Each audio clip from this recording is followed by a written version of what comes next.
Hello, hello, hello. How we doing? Welcome back to another live. How you guys feeling today? I've been keeping up this morning with all of the news and the everything going on, and I thought today is gonna be a day. Okay, today is gonna be a day, and I've seen a lot of people definitely panicking. And yesterday I said, look, I'm in my worry stage now. The news today is certainly not helping. Now that everybody is so negative, I'll probably be a bit positive today because I can't drive people further down. It's not in me. But we're going to talk through all of it because it has been an absolute mess and confusion of conflicting reports going on left and right and everywhere and all over the place. And I imagine that you are absolutely, invariably, completely confused about what is happening right now and and the situation around United. We will also I'm not going to make it a separate stream because I just have not had time to set it up. We will also do England versus Ghana in just about an hour as well, and keep talking and watching that together too. But what's happening? How you guys doing today? How are you feeling in general? Okay. Everybody good overall? Everybody fine? Otherwise, are you at least enjoying the World Cup? I'm not going to lie to you. If the World Cup wasn't happening, I would probably be feeling really, really, really pissed off right now. And I'm not saying that's justified, but I would be feeling really, really pissed off right now. But I got to tell you, man, I've been enjoying the World Cup so much. I'm not sure I can be that negative. Bid 135 meters pounds for Chu and Kama. Yeah, Skip Mateus bid 135 million for Tchouameni and Kamavinga tomorrow. And I want to talk about Tchouameni. I do want to talk about Tchouameni as well because that one won't go away.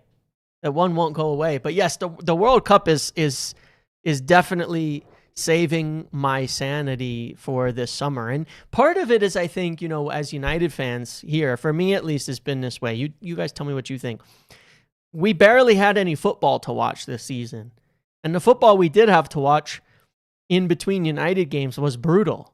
Watching Arsenal win the Premier League and get to the Champions League final and stuff like that sucked, man. That was terrible.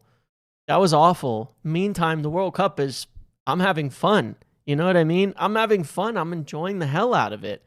There's so many good matches. And because, of course, your players and nations and everybody's so spread out and worldwide, there's so much good football to watch. There's no country I'm sitting there like hate watching. There's most countries, there's players I admire. There's people I like. There's people I know who are, from there or support them and all of that kind of stuff. And I'm like, this is fun. Man, this is fun. This is a good time. Watching like Norway versus Senegal last night. If you missed that, one of the most fun games I have watched yet. It was so good. It was so good. And it's one of those times you start saying crazy things about rival players like Erling Haaland, but man, what a fucking player that guy is. But anyway, enough of that before I get into my praising too many club rivals. I know you're here for Manchester United talk. I'm really stuck between trusting and fretting. Stuck between trusting and fretting. And look, that is completely and utterly understandable, right? That's where you should be, and I think that's where most people are at this point in time. Is you're sitting here going, all the news looks bad.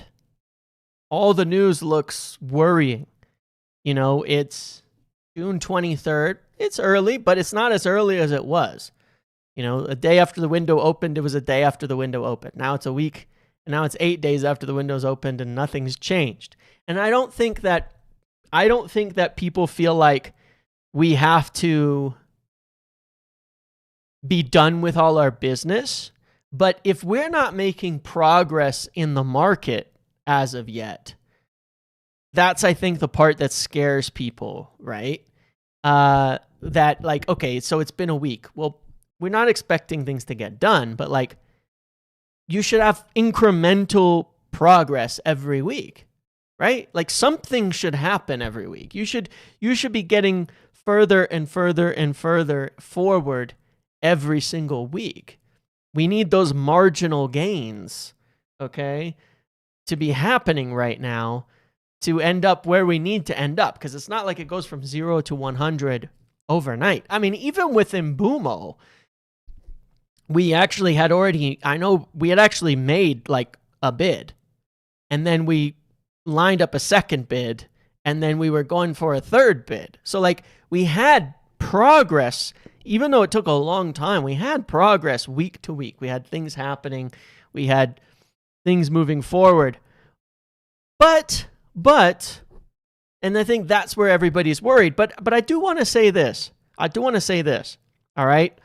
I think that a big part of the problem we're running into right now is that nobody knows what the hell is going on, and then I mean that in media, and people are looking at, ITKs, and people are looking at random reports from everywhere to fill in the blanks because nobody actually knows what's going on.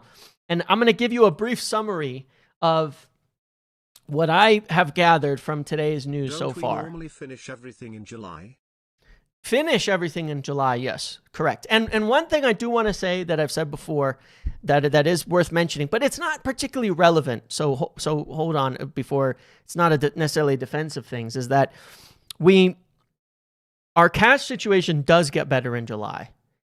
It historically has for some time. Whether it's just when payments, timings all work out, nobody really knows because we don't have that level of access to United's financials.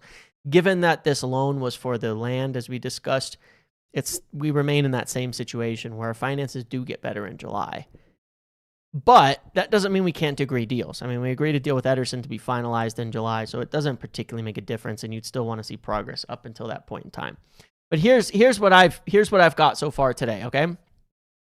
We like Mateus Fernandes and we remain in talks for him, but we won't pay 80 million, but Spurs are ready to pay 80 million, so we'll see if United will pay 80 million. So there's a nice little 16 different contrary facts all in one sentence.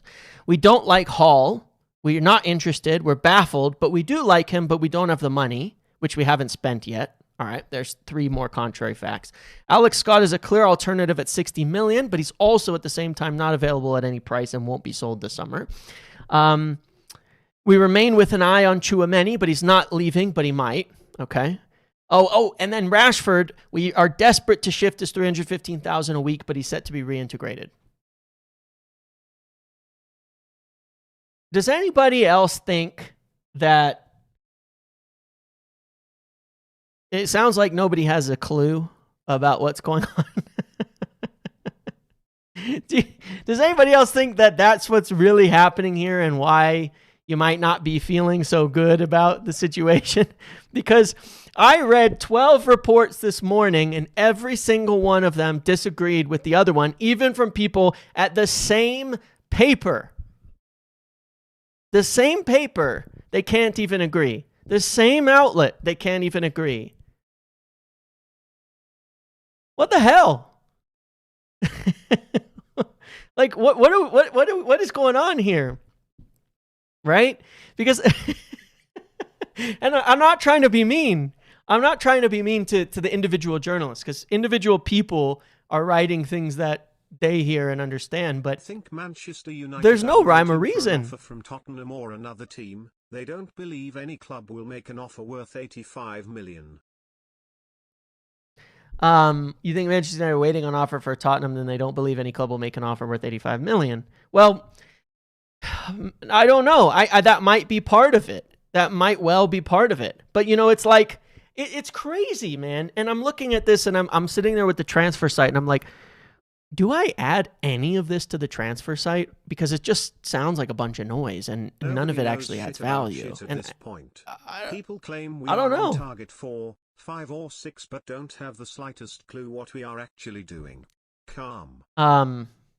Yeah, people claim we are on target 4, 5, 6, slightest clue what we're actually doing. Calm. And look, there is truth in that, right? There is absolutely invariably truth in that, is that there's a ton of guesswork. And I mentioned at the start of summer that I think personally you guys can tell me if I'm off base on this, but one of the things that I've tried to do a lot in recent months is when I don't know something, just tell you I don't know. Okay. And one of the reasons why I believe at the start of summer or even beforehand, I said, look, I think it's going to be really confusing this summer, because one of the things United are doing that they didn't used to do in years past is they'll talk to X player and talk to X player and talk to X player and talk to X player and talk to X player.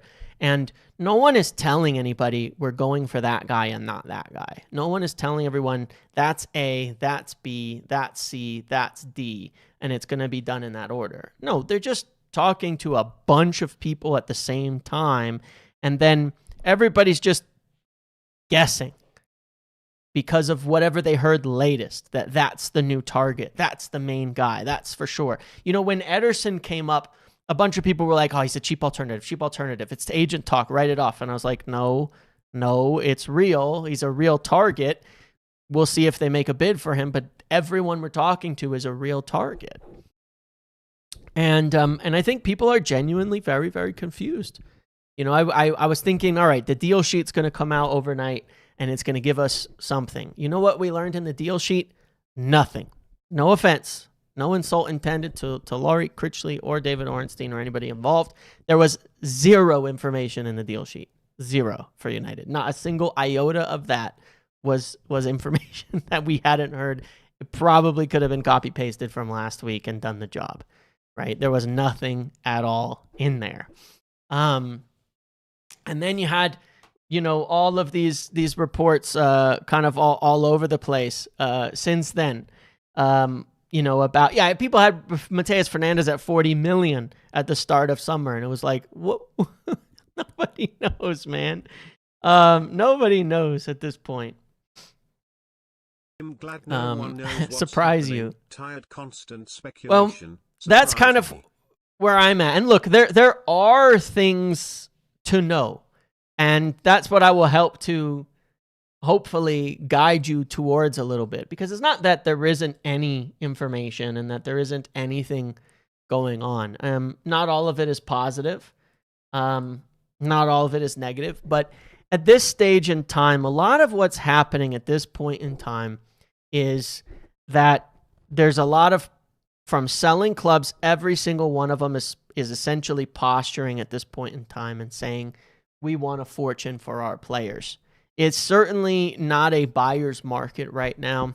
Selling clubs are sitting here going, we're okay. We're not going to sell cheap. We're not going to let people go and all of that. The market will open up later on. The market will open up later on, and it will change. You know, it's sort of funny because it's like even Elliot Anderson, it's almost done, but City still haven't actually put the bid in. Tonali is going to go somewhere, but the bid has actually not got put in. Mateus Fernandes is there, but the bid has actually not gone in. And overall, very, very little has actually happened. Very, very little has actually happened. But let's run through some of the reports, not to poo-poo them or to insult them, but I do want to talk through some of the news and what's out there, okay? And let's start with this big one from Wheeler, all right? Oh, man, what happened? Why isn't it shared anymore? One sec. All right, there we go. So it starts with this. Spurs prepared to meet West Ham's £85 million asking price. I believe this has a strong amount of truth into it, okay? I believe that has already been something they've communicated via the agent, and that they are very serious about this. I think United believe this to be true as well. Have they done it yet? No. But certainly, I do believe this is potentially true, and is a problem. You know, the one thing that is totally true is that the West Ham ownership situation has caused difficulty, and the Spurs' interest in Mateus Fernandes has emboldened West Ham to continue to hold that high price. And West Ham believe that they will bid that. Now, until they do it, it hasn't happened yet, but this is true. You know, this is unfortunately the issue. He's in United's price range and remains in talks with West Ham without yet making a formal bid. Personal terms not an obstacle. James hypothetical Q. Would I take Fred over Ugarte? A million times. A million times. 1,000 bajillion million invariable times. Fred, I thought, was a good player for us. It hasn't worked out for Ugarte at all. I don't particularly get this part. He's in range in that we can pay, but at the same time, like, he's in range, but like he's also double what we valued him per the same piece. Alex Scott could be one of the first options to turn to when Fernandes wasn't signed. If we don't sign Mateus Fernandes, Alex Scott could be one of the first options. This is totally correct. We have absolutely, as I've said in recent times, had contact with his representatives and have kept that deal kind of warm. Talks about Tyler Adams, talks about Wharton and Belay, but these names keep getting mentioned, but we haven't made a move for them. This is the one I find interesting because I do believe this to be true, okay? That the situation around Tchouameni is still up in the air. And it's one of the things I don't want to lose sight of, and you know, recently that I've mentioned I don't want to lose sight of. Tchouameni's situation, I just don't think we've reached the end of that story.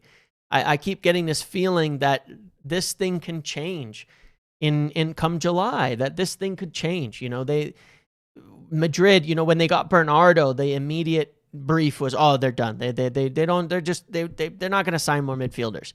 We'll see if they sell someone later on. And then a week goes by and they want Enzo Fernandez and they want more big midfielders. Someone significant is leaving from Madrid.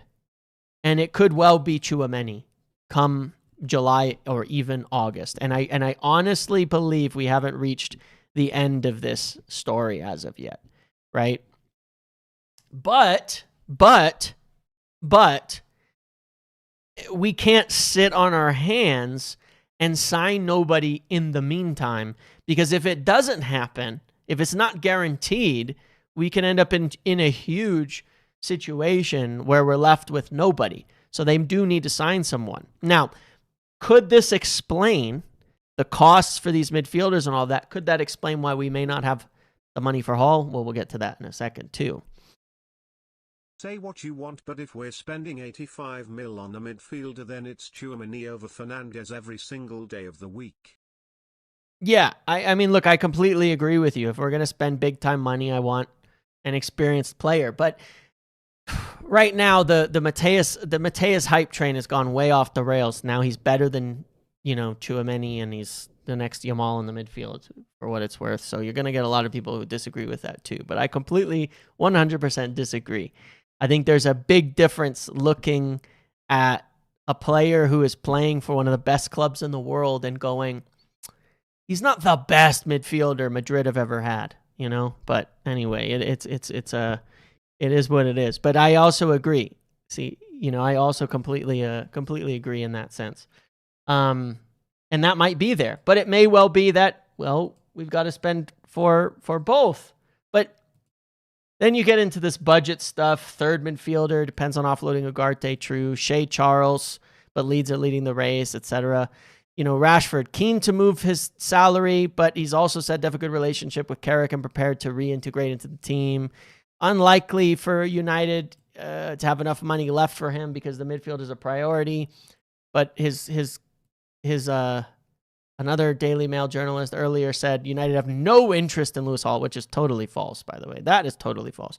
As it stands, nobody knows where the stories come from. There's bafflement at United about it. That's would rather totally his false. client This goes was one of to the a club funniest less ones I've seen likely for yesterday. honours just so he can pocket more money himself. Agents don't always have best interest. Waiting is Frankie de Jong all over again. We get stuck with a Casemiro type that is good for a year and then ages like milk. Mendes would rather. Yeah, I agree with in terms of Mendes. He tends to make moves that just suit. I mean, he's placed tons of players at Wolves and things like that in different areas just because it is what it is. But yes, I would agree with that in that sense. I'm not certain about Mendes. Waiting is Frankie de Jong all over again. Would get stuck with Casemiro type that is good for a year and then ages like milk. I mean, I understand that concern too. Waiting in the Frankie de Jong situation where it was like, oh, he's gonna join, and then he doesn't. And all of that. But there's a difference there in that Barcelona were trying to sell him. He never wanted to join United, ever. It's sort of the reverse with Tchouameni. Tchouameni would 100% join United if Madrid said, we don't want you here anymore. We're going to sell you. He would 100% join United. I'm certain of that information. He would join United. So it's sort of the opposite. If Madrid don't want him, he will join. With De Jong and Barcelona was the reverse. They kept trying to kick him out, and he was like, hell no, I'm not going to Manchester. So yeah, a bit of an opposite situation there, though. I understand that there are parallels, it being a bit different. But this is the chaos that we've had this morning. We have Alex Scott as the main alternative available for 60 million, and then David Ornstein saying Bournemouth have no intention of selling him. That's the word coming from the club. Even if it was an astronomical offer, they're adamant he's staying put at least for the first season of Marco Rose. Now, is that a real position, or is that a bargaining position while they continue to push him to sign a contract? Is that them telling us, or is that them telling Alex Scott and saying, listen, you better sign his contract because we're not selling you no matter what. So sign the deal, get the wage bump, get the release clause, and you can leave next summer. At the moment, I still think it's a bargaining position, and this one is not settled at all. I still think this one is not settled at all. So I'm not sure it's that certain. Certainly what's happening here is that, again, Bournemouth are putting their post up and saying, we don't want to sell him. We want you to sign a new contract. His side are very much open to the move, very interested in potential move, and would like to go. And so I think there's, you can't predict the future, so I don't know who's going to win that war in essence. But his side are trying to get someone to go in and put the money down and force the issue with Bournemouth. Bournemouth are trying to send him and his agent a message and say, we're not selling you, and scare off buyers, right? Because this is all a part of the game. If the offer comes in, suddenly they have a conflict where Scott is going to go, I'm not signing the new deal. This is more than fair. Let me leave. And Bournemouth are saying right now, we're not selling for any price, so don't even bother trying to make an offer. Don't even bother thinking about it. And that's telling clubs, don't force the issue. And it's telling Alex Scott, sign the new contract. So no, it's not disbelieving Ornstein at all. He said what the club's message is. That's exactly what they're doing and why. This is how clubs act and how clubs operate. So all that being said, it is a fucking mess. Doesn't mean we're not going to come out of it well. There's a world where, and it's not even that far apart, there's a world where we get Alex Scott and Tchouameni a month from now, or, Mateus in a month from now. I will say this on Mateus Fernandes. I think this deal is starting to become potentially unviable, like we discussed yesterday. Because if Spurs put that 85 million bid in, I don't think United match it. I don't think United match it at all. I think there's almost no chance that they do it. I think what potentially happens here is that Spurs put an 85 million or 80 million bid in for Mateus Fernandes. Arsenal put a bid in for Tonali. City buy Anderson, and the rest goes where it goes. But man, it is chaotic. It is chaotic at the moment to figure out where we're going to end up. Talk to me. Are we compromised? The news is seriously worrying.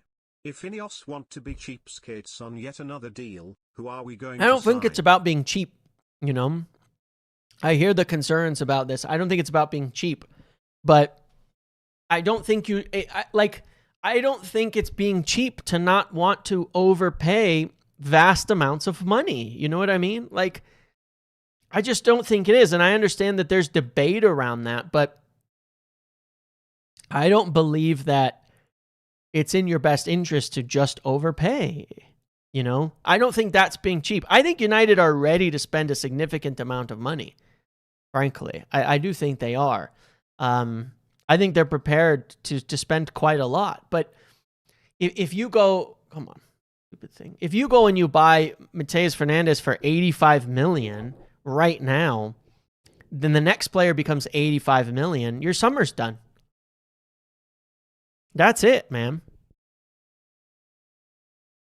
I don't think that's cheap. I think it's that we want to make sure we can get to all the things we want to get to with the money that we have, and not. It's exactly that. It's like, I wish we were cheap when Højlund's price went up 25 million overnight. I wish we were cheap when Casemiro was coming for 60 million and 350,000 a week. I wish we were cheap when Antony went from 60 to 80 to 100 million.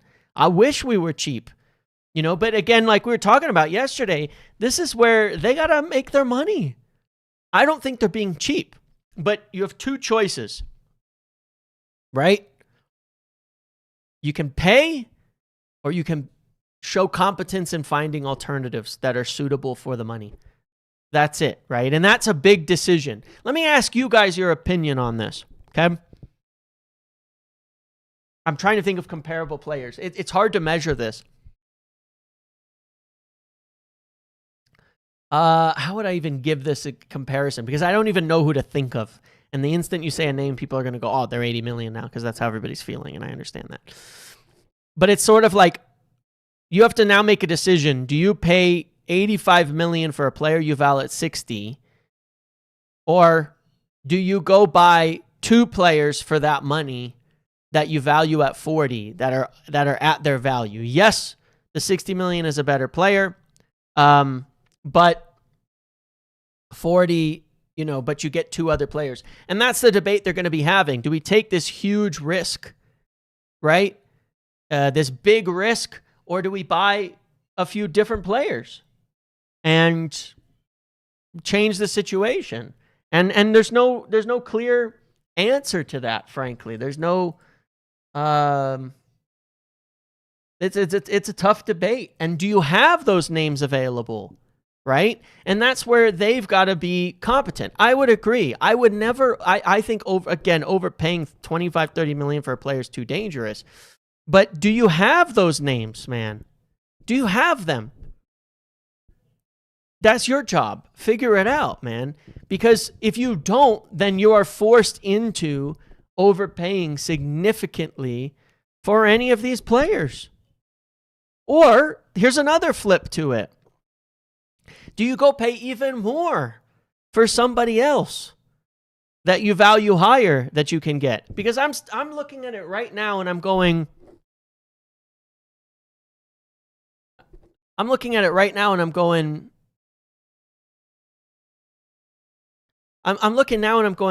Buwadi is sitting there and he is available for 60 to 65 million. I don't know, man. I just think there are definitely 100% other names available for United. Yeah, there has to be. Like, come on, man. Like, again, look at the teams that won titles and tell me in the last few years, look at City, look at Liverpool, look at Arsenal, look at their whole squads for a moment. Seriously, look at their whole squads for a moment and tell me that it's full of players who were the most obvious, apparent signings that they had to overpay to get. Was Doku? No. Rodri wasn't even that guy when they bought him. If you look at Liverpool's team, McAllister wasn't that guy. Szoboszlai wasn't that guy. Gravenberch wasn't that guy. They only bought like one or two obvious, clear guys that were like, that's the only target and we have to get them, which was Van Dijk, right? He made a huge difference. And maybe Alisson, one could argue, was the best keeper coming up in the world. The rest of their targets were like, these aren't obvious like things, and a lot of them wasn't from the Premier League. And they found creative solutions. For Arsenal is Declan Rice. Beyond that, who? Martinelli? Gyökeres? Havertz? Timber? Saliba? Gabriel? Calafiori? These are not... I think YouTube went down, by the way, because there was a big drop suddenly where like 150 people just dropped off the stream suddenly. I think YouTube had an issue, by the way, if it crashed for you. It was YouTube. Yeah, it crashed and a bunch of people dropped off all of a sudden. Wasn't my side, by the way, but YouTube platforms seem to be having some issues today. But yeah, like they're not. It's not like their team is full of those players, right? Where it's like obvious great player. They were creative in figuring out who to get. They were creative. Oh my God. Times you repeat the same thing. They were creative. These were not obvious people, you know?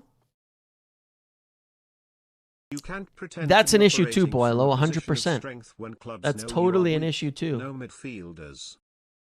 Absolutely an issue, Boilo, that we're not operating from a position of strength because of the situation around us right now in the market. But all I'm saying is that, look, there's like, I think there's 3 levels to transfers to being successful. Actually, there's 4. The bottom is you're cheap as shit. You can't buy players. You spend crap money on crappy players. All right, that's the bottom. The next level up is you have very few options. Very, very few options.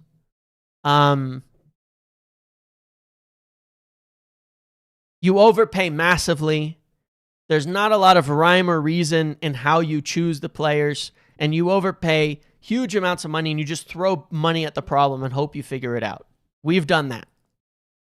The next level up, which is I think what we have done so far under Ineos, which is good. It's an improvement. Is we've said there's some obvious targets, best available players, prem proven type stuff. Not overpaying, but look at some alternatives. If we're not careful, we run out of options. Then when we're in an Anthony position where we have to pay dickhead money because we're desperate. But that's sort of my point. That's sort of my point, Tom. That's where we're at now. We have that belief that there's only 2 opportunities in football. There's only 2 midfielders in football who can do it. You know what I mean? Was Kevin De Bruyne one of the 2 only potential players available when City bought him? I doubt it.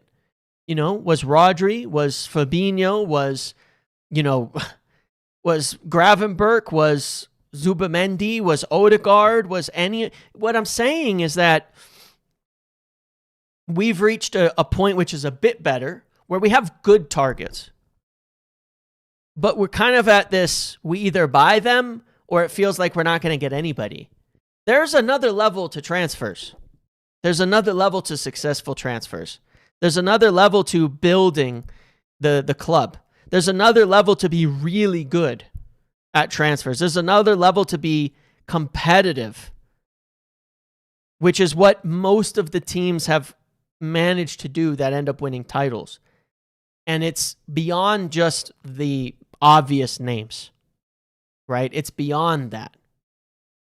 It's getting all of those guys that, for one, I'll give you an example.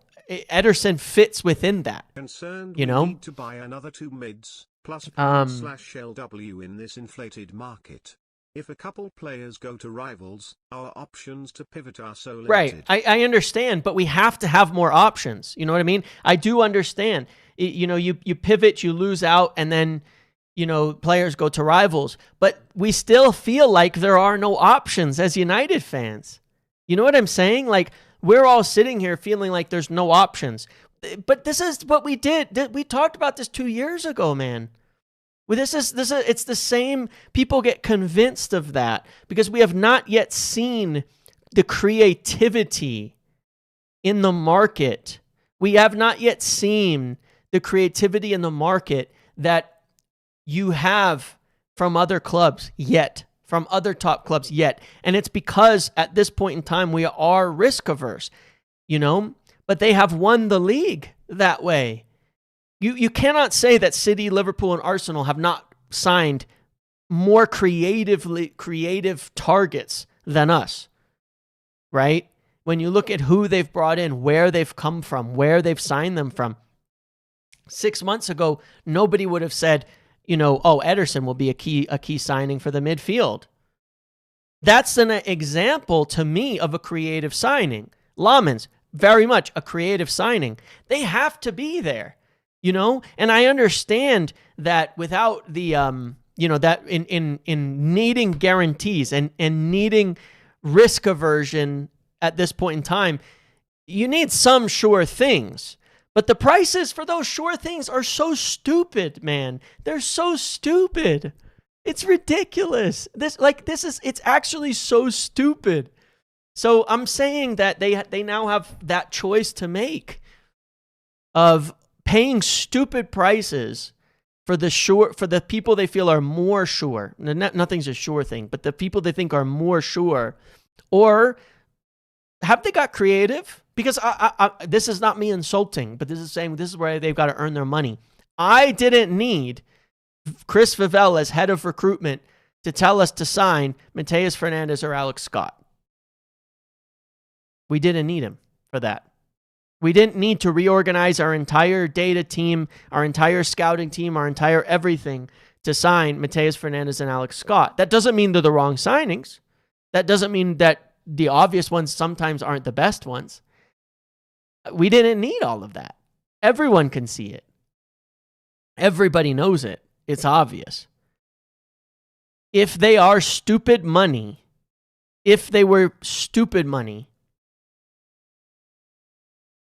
there's got to be somebody else out there. Come on, man, let's get to the that we've found the positive stuff. No, but this is where I'm like, I am being positive in the sense that I don't think, like, here's where I'm at. I think it's bullshit that if we don't pay up, we're not going to have any options.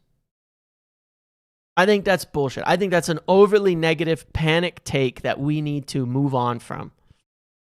Forget it, man. Stop thinking that way. That to me is negativity. That to me is a trained in, baked in negative outlook on things that based on the experiences of the past, where under the Glazers and such, we either paid that $100 million for somebody or we had nobody, And I'm saying forget that. Fair point. I think the frustration is like you said earlier that United believe Spurs will pay the money, but it's very unlikely we will. So why are we still there? Move on then, find an alternative. So find an alternative. Right. Here's the thing. I think we will. And I meant for this to be in a positive sense, but my point was that we've redone the entire board. We've redone the entire thing. I'm sure they have other options out there. I'm sure of it. I'm certain that they will figure this out in the end, personally. I'm really sure of it because I know these people. Okay? Listen. I've held face-to-face conversations with the people involved in this kind of stuff. All right, at this club. And I'm a big believer in the fact that they don't want this to fail. They don't want to screw this up. They don't want to screw this up. They're not sitting on their hands for no reason. They're not buying a player for no reason. They don't have no plans. They don't have nothing they've been thinking about. They don't have nothing that they've been doing anything about. Okay? It's just silly. All right, how about you end the stream by going somewhere else for 24 hours? It's just silly. They're not, they want to get this done. They want to build this correctly. They have the full intention to spend every cent they possibly can squeeze out of the club to get things done and build this team and take us where we need to be. They do. They believe in it, and they're certain of it, and they live it. Okay? They live it. I don't think they've gone into this with 3 options and they're just like, well, we don't know what to do. If it's quiet, 9 times out of 10, they're working on another deal. And I've said this before about the way that United operate in their communications in the market. Listen,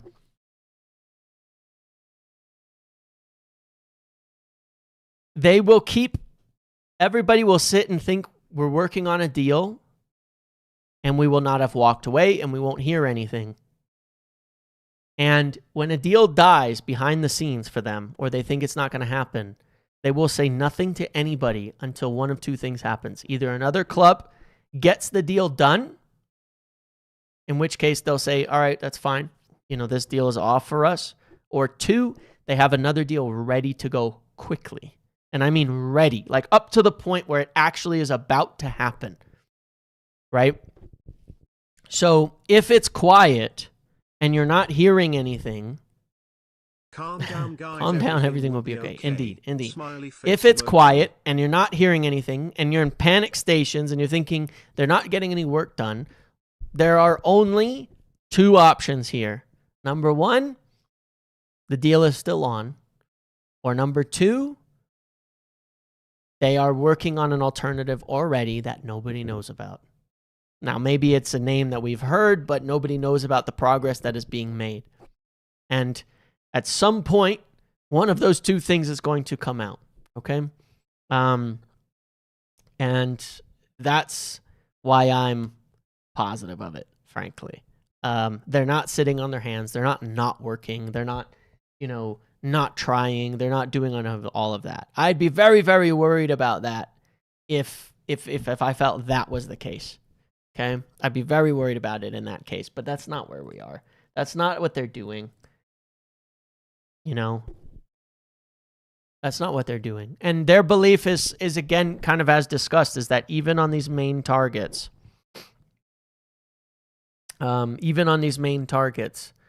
that some of it is just the posturing and the projecting. Look, all we can do is believe, because nobody knows enough to say otherwise at this point in time. All right. But look, at the start of last summer, Benjamin Šeško was stated as an unlikely option. Okay. Benjamin Šeško was not really somebody who was named as high on our list. He was not somebody we were expected to get. He was a name that was only discussed for Arsenal and other clubs. We ended up signing Benjamin Šeško. Last year at the start of the summer, we were told we didn't have enough money to sign a striker. We signed a striker. We were told that goalkeeper wasn't a priority. There was a few little mentions of Lammens, and then it was silent for months. We signed Lammens. It's not going to be just so simple. 2 weeks ago on this Mateus deal, I said, listen, guys, this summer is not going to go the way you expect. Be prepared for it. Okay? I told you this 2 weeks ago. I said people think it's going to be, there's things out there like, oh, it's simple, it's confident, everything's done, we're almost there. And I warned everybody here for a reason.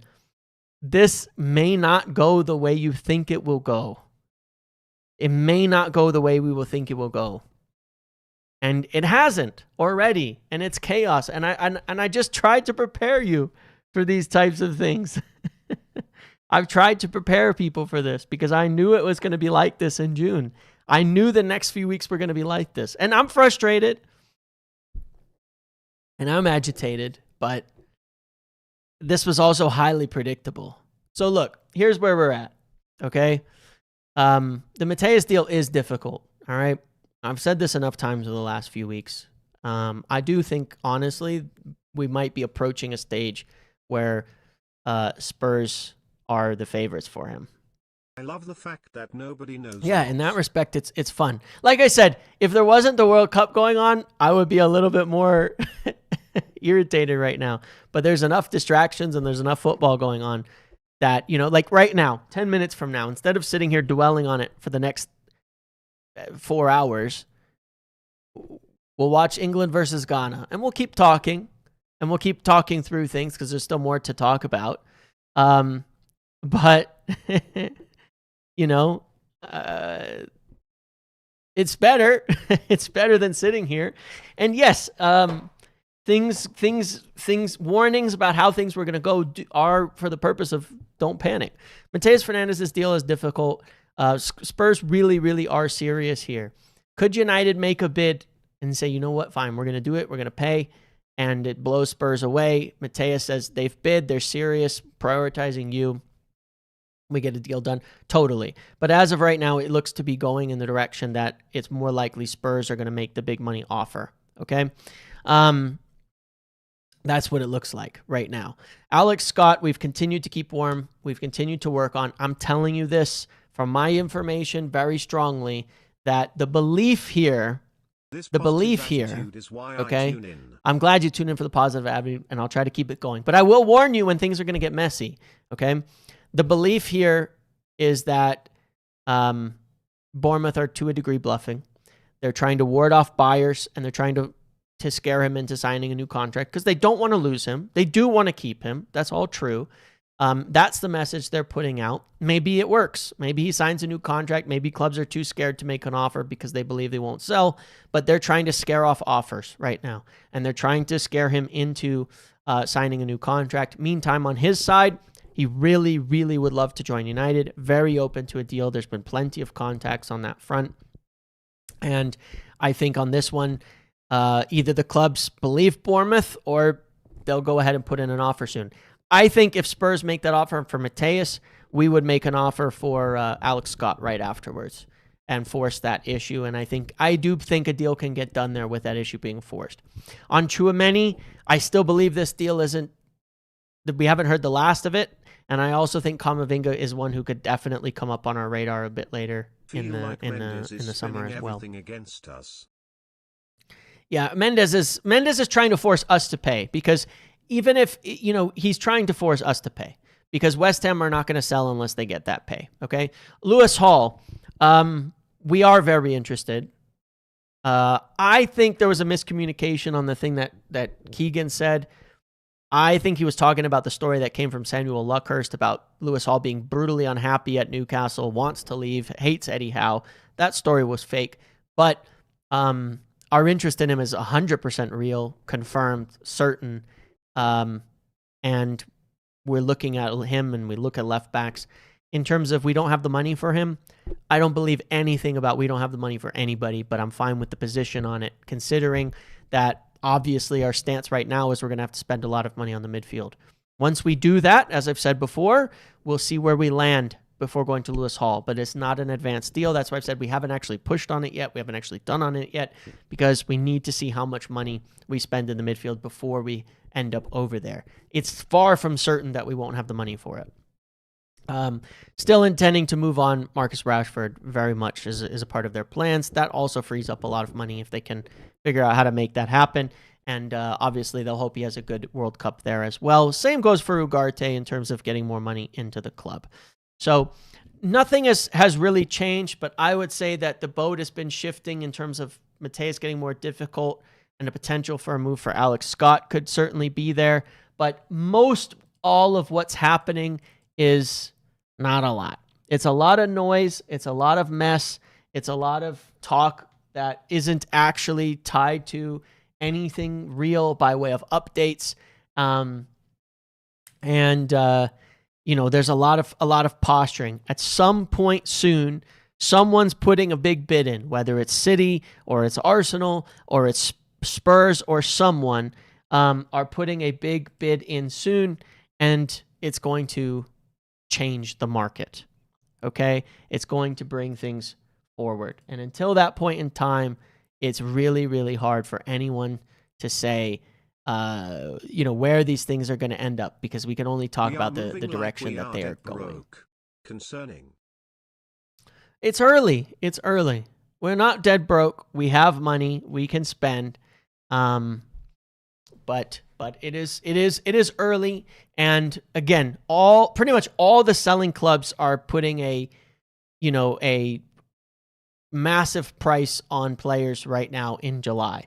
The other thing that changes this is players are gone. Players are on holiday. Players are not training. Players are not having communications with their aid, with the club. Come July, that does change too. Players come back. They have meetings with executives. They go, listen, I really want this move. This is where I'm standing. Until then, a lot of it is just word of mouth and it's just rumors flying around. So I think things will improve. I think Somerville's a serious target, and I think you know that that we'll get to that a little bit later on. But I also think there's a serious possibility somebody else. I think there's a serious possibility somebody else. There's a surprise name that can come up in the midfield, or one we weren't expecting to move for. But I assure you, United are not sitting on their hands and not doing anything. They're not just waiting for Mateus and doing nothing else. On Mateus, they might be waiting, seeing whatever happens, and all of that. But I promise you, they are having other discussions as we speak as well. Okay.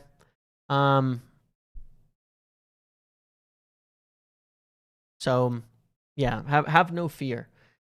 Have no fear, honestly. Like right now, don't worry about it. I'm telling you, we're gonna get some good deals done soon.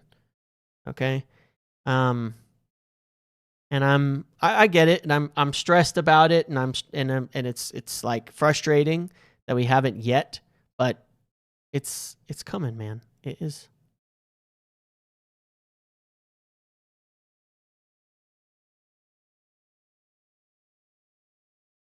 Trust in them for now. Ye of little faith. Let's see where we end up. Let's see where we end up. If they mess it up and they don't get it done, then I have every reason to criticize, but we're not there yet. I do have another one of these. The England game is about to kick off. I do have 2 more of these boxes to open that my son really wants to come open. So we're going to do that while we get this England thing going. Give me just a sec here. Oh, you can start opening it, buddy. All right. Let's see. This looks cool. Got a new graphic courtesy of somebody. Is that the right lineup and everything? It is, yeah. We got a new graphic courtesy of someone in the community made this really awesome tool for the Watchalong that I'm gonna try to get up and running here. Let me help you with the plastic, buddy. All right, now you can open the bottom. You can't see his face anymore. Spent all our money on the land. Nah, we're okay. We're okay. Time for a hate watch on Tuchel. I think we got a duplicate. Is that our first duplicate? Or is it the same? What do you think? We did. We got our first duplicate. Okay.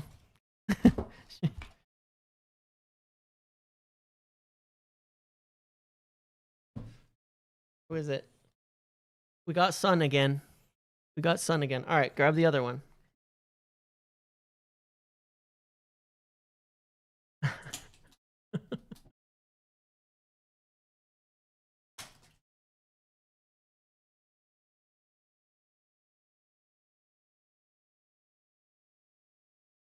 I don't know if he loved the camera anyways. No, he's not particularly excited about the camera. So he does want to off.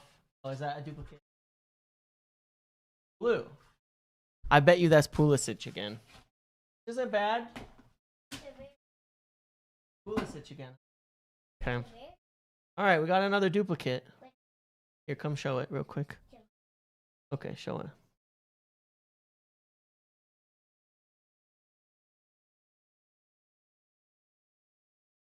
There you go. Pulisic again. Thanks, bud. Find more, we'll open more, okay? You can leave all the trash. It's not bad. Good job, bud. Thank you. Make sure to shut the door on your way out, okay? All right. Very excited about this. What is going on? All right. Sorry, the game is kicked off. All right, this seems to be working. This whole thing seems to be working. It's even got like a little graphic of what's going on in the game right now. It's pretty crazy.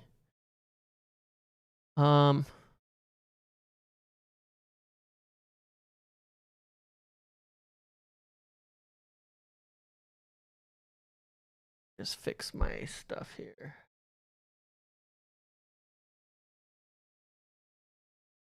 This tool is crazy, man.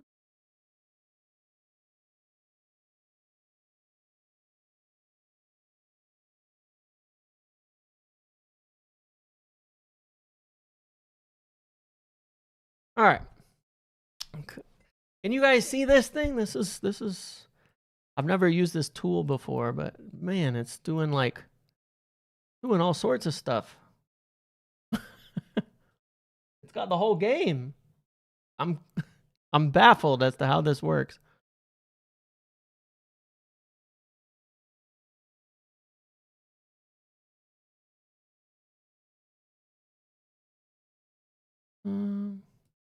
That one off because I just was concerned. Group table. I'm just going to remove a few things.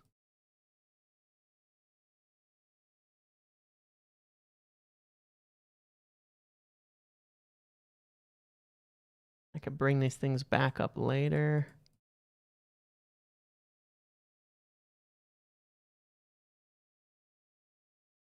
There we go. It's simple for now. We'll bring stuff up later. No, you can't see the game, but there was like a whole graphic showing everything. Well, we'll probably add some stuff on here afterwards.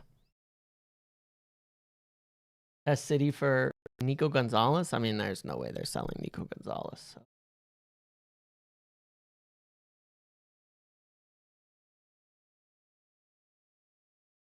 At my time.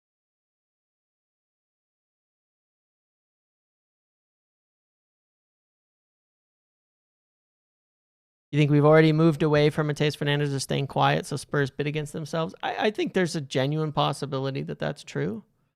Not outside the realm of how United have operated in the past.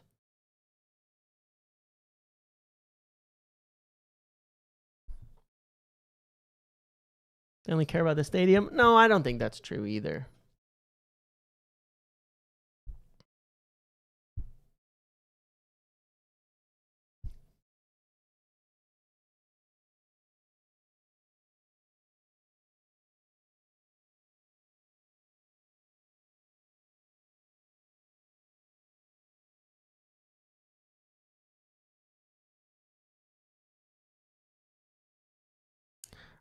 Reports true that Arteta played Rice, Saka, and Saliba through injuries. Probably.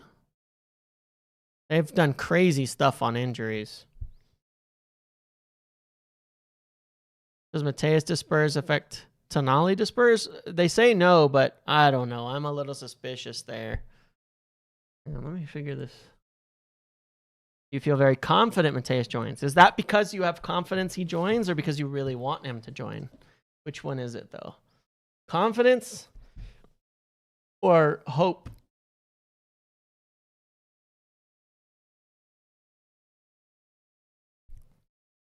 That's a big question.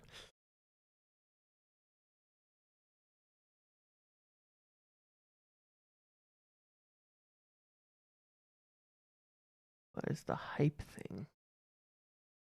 Why can't Spurs buy Tonali?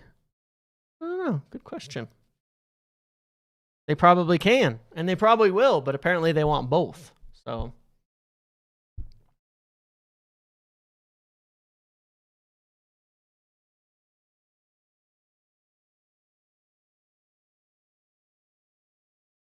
I'm going to have to fix the time here a little because it's ever so slightly off my timer, which apologies for this. I just had to set it to my time so that it's not all showing up ahead of me. You think the panic continues until July? I think that we will get some news this week by way of other clubs making some bids and some things happening, but I think there's a serious chance nothing happens until later for us.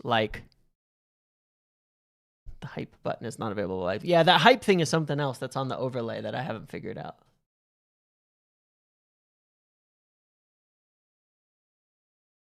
Could we see an Anderson pivot? Nah. There's no way. Can Spurs afford both? They can. They can. I don't know if you read some of the stuff from The Athletic and such on Spurs, but they can afford a lot. Unfortunately, Spurs are minted at the moment. It's just, it's the truth, man. I would love it to not be the truth, but it's the truth. Do you think we could pivot to like Buwadi and Barrios? See, that's the kind of thing I would be happy to see, is us going for deals like that. Because it moves the market too. Like, you know, who knows? Who knows what the response might be? Oh my gosh, that's Jordan Ayew.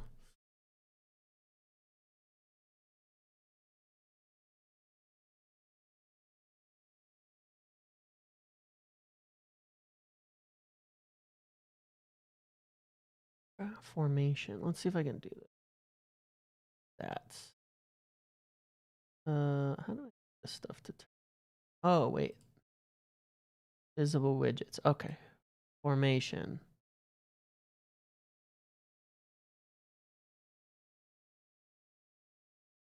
XG timeline. Let's see what that does. Just testing out some of these new tools after finishing 17th. Yeah, but they had Champions League. They made the knockouts, man. Champions League is worth so much money, man. And they also had something with ownership and other stuff that helps them.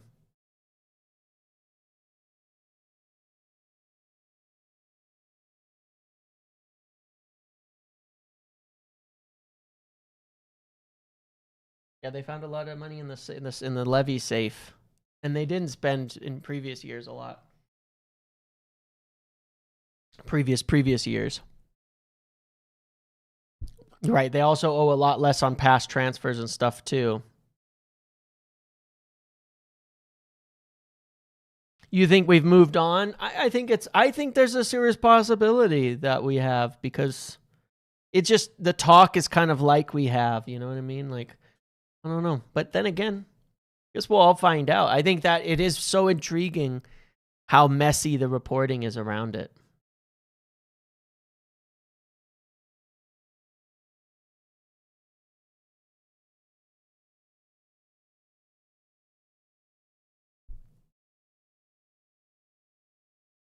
Decent tackle by Anderson there.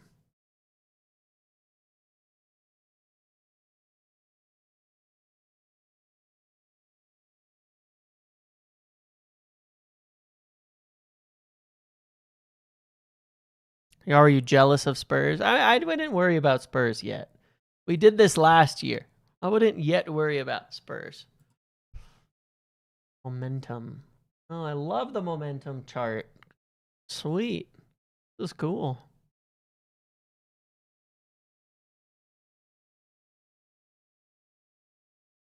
The bracket look like? You wish Spurs were relegated? Nothing to do with transfers? I wish they were too. You know? People are always, why do you want Spurs to be relegated? I wanted Spurs to be relegated for exactly this reason. West Ham being relegated hasn't done us any favors, and now Spurs are messing everything up. Imagine how much easier life would have been if they don't get involved in all this crap.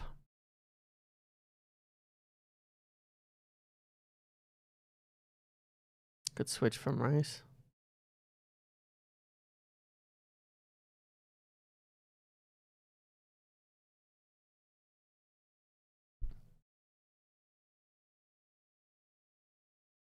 Balogun, he's looked good. He still has room to grow, but ooh, Kane in. Nope. Jude couldn't handle it. Anderson, good defense from Anderson there. He's done well this game so far.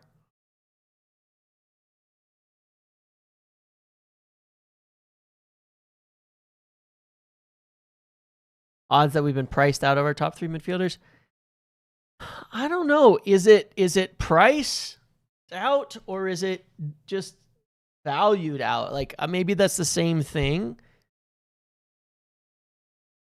Maybe that's the same thing. I don't know. What the hell's happening with YouTube today? I don't know. I think YouTube's having a cow. Not going to lie. Rather overpay on a proven star player like we did Pogba than what we did with Anthony. No one in this chat thinks Mateus Rather we overpay on a proven star player like we did Pogba than what we did with Anthony. No one in this chat thinks Mateus is worth 65 million, let alone 85. Teams who overspend and end up paying the price. Right. Look, I hear you. there's a few people who will seemingly believe he's available at, that he's worth that. But in general, I completely agree with you. If you're going to pay enormous amounts of money, it's got to be a more proven player. It's got to be a more proven player, like a more experienced certain player. That's why I'm like, I look at other options and it's like, yeah, if you're talking about that kind of money, is there somebody who, has Champions League experience? Ooh, right. James in, oof, England almost score. Is there somebody who's more proven in there? Like, again, I look at Anderson and I go, for me, he's a much more proven player from what I've seen from him. So I get why he's costing what he's costing. If he wanted us, I would much rather pay the price for Anderson than the price for Mateus at current quotes. I think that I feel the same about Tchouameni, in that I firmly believe Tchouameni instantly solves so many problems in our midfield and has like virtually zero potential to be bad. I get there's people who don't think he's world class, but he has almost zero potential to fail. He's going to make our midfield way better. I think he'd be worth whatever it costs to get him. I don't want to pay huge prices for risks. So, and in general, I agree, but it does, the options for proven players that we can obtain seemingly are limited, but there's got to be ones out there.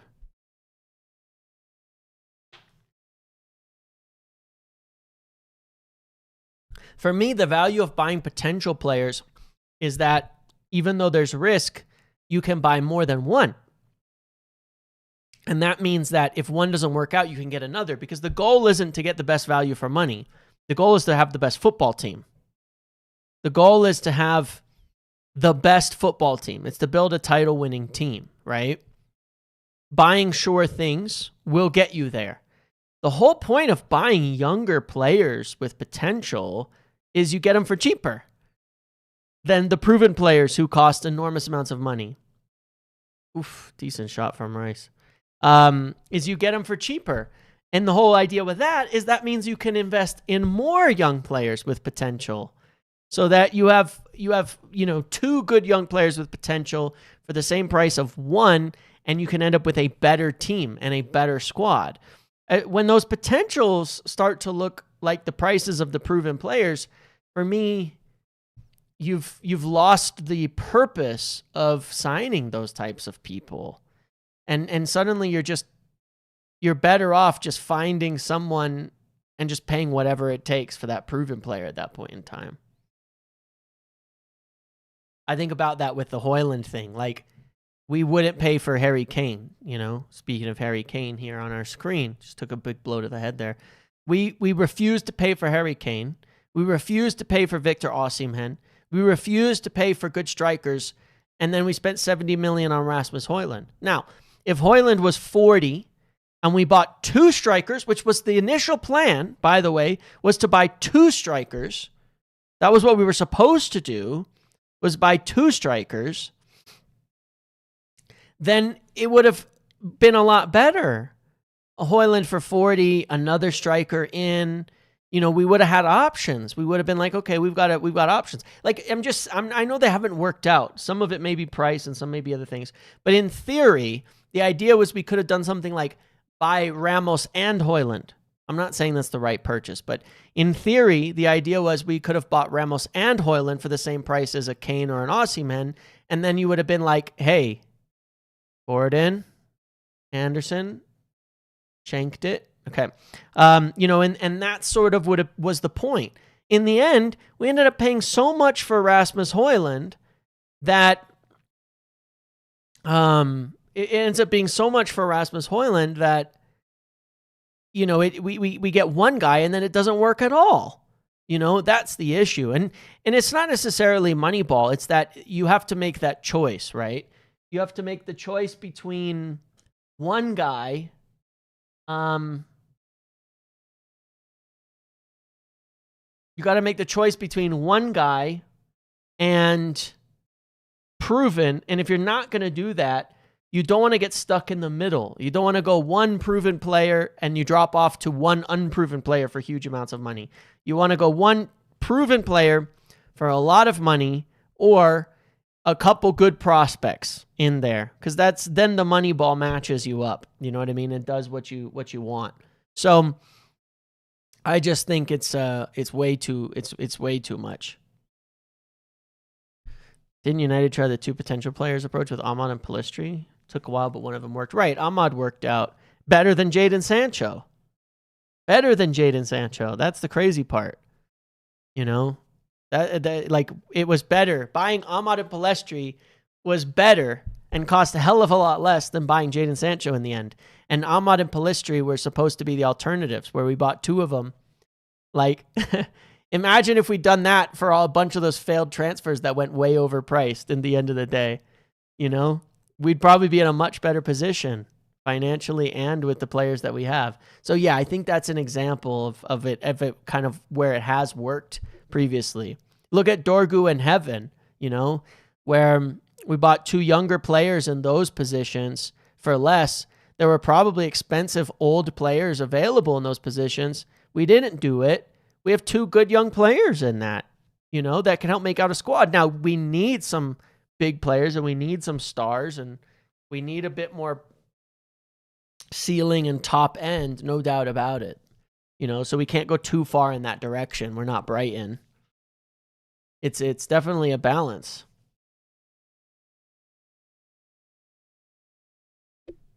I think Fernandes is like these examples. Again, I think that once United got linked to him, he's gotten massively overhyped. Massively overhyped. He's a good player. But like, I can't show you things on screen, but obviously for copyright reasons, but there are valid concerns. One game I would tell you to go watch is West Ham versus Newcastle near the end of the season when Newcastle destroyed them. You can watch the highlights. It's about 7 minutes on YouTube. Watch the highlights with a focus on Mateus Fernandes and then go, that's the guy, 85 million to anchor our midfield. You do that.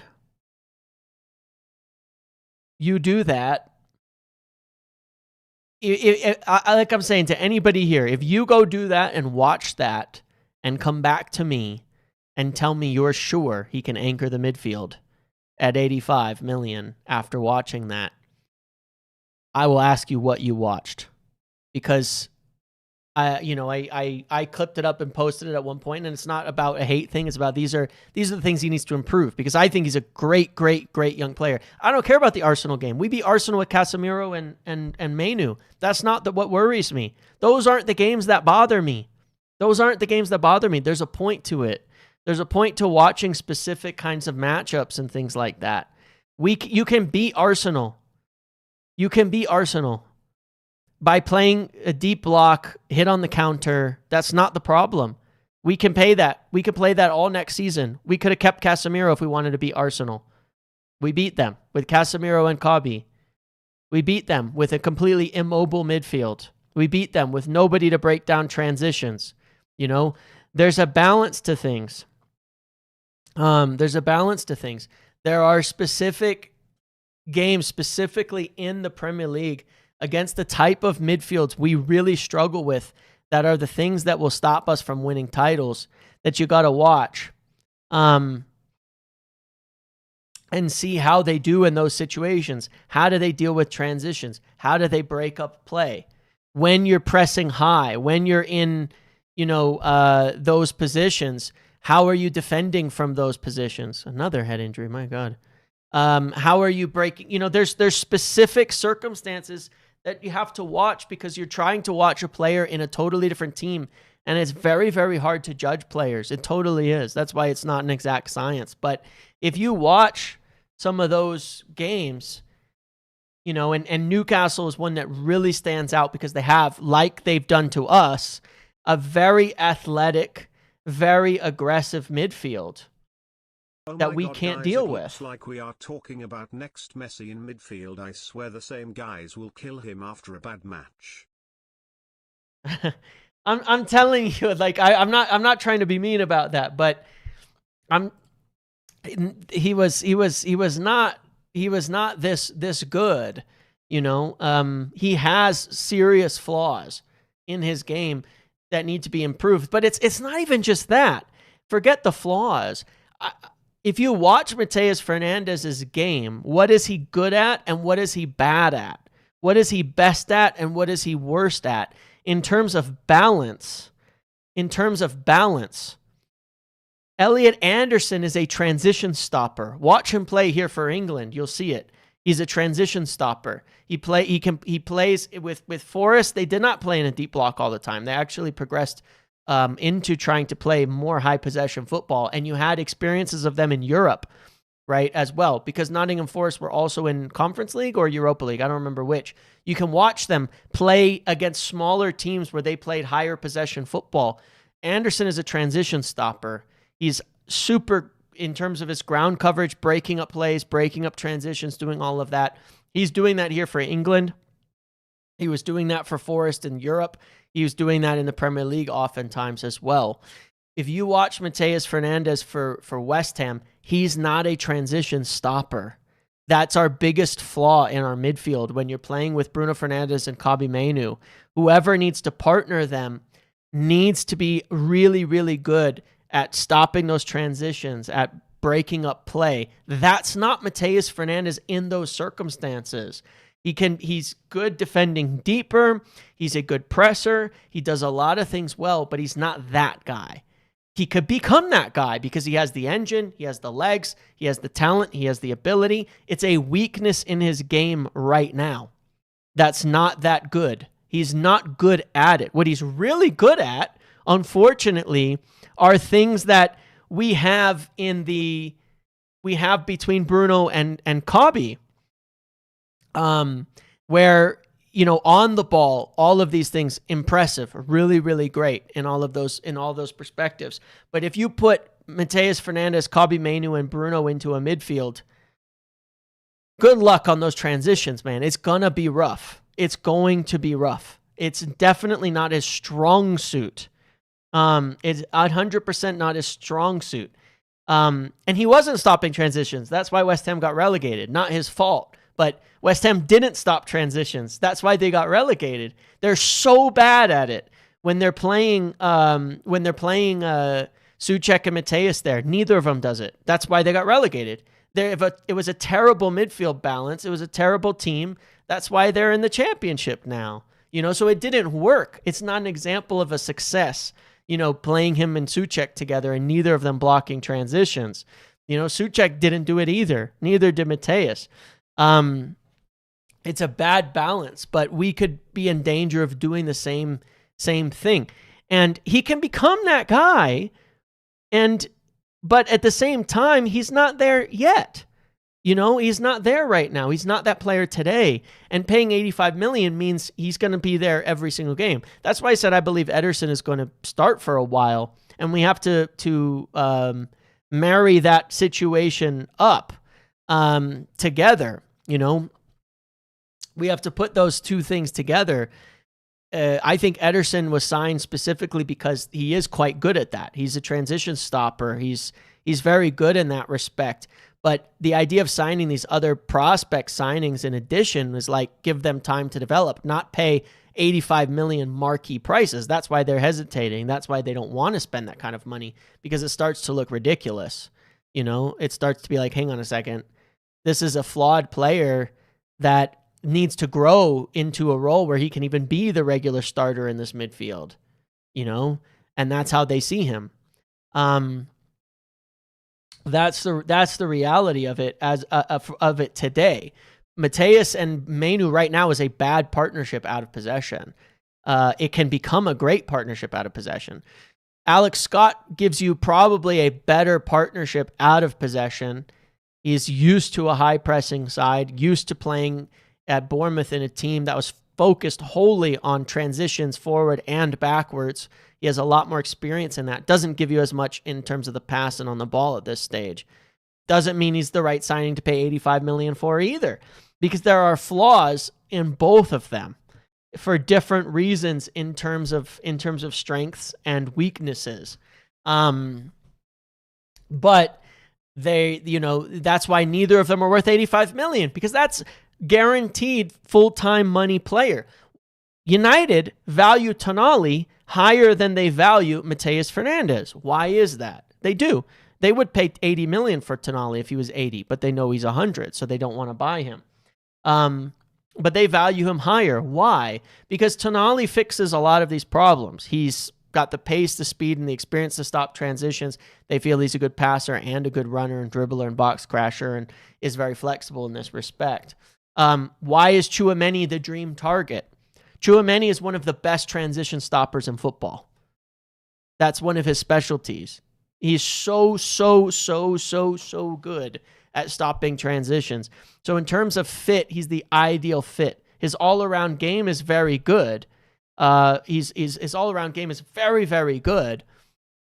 But Tchouameni's also the best transition stopper probably on the market this summer. It's one of the areas he's just so good at, if you watch him, in reading the game and the ability to stop attacks before they start.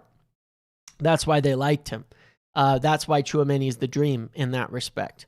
And again, it's like there's other guys who can get there, but you don't pay 85 million for players who can one day become as good as the other guys. You're paying for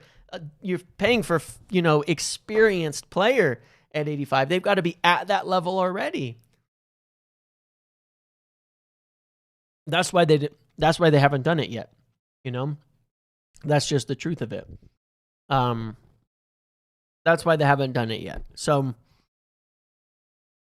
that's where we're at.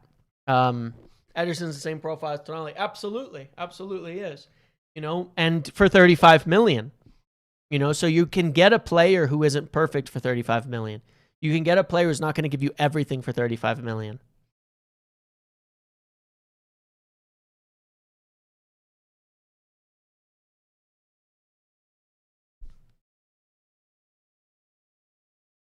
I think Mateus Fernandes is really, but here's the thing. Here's the other thing about Mateus Fernandes.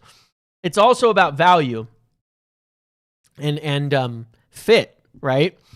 Because this is what matters too, right? How would I explain this?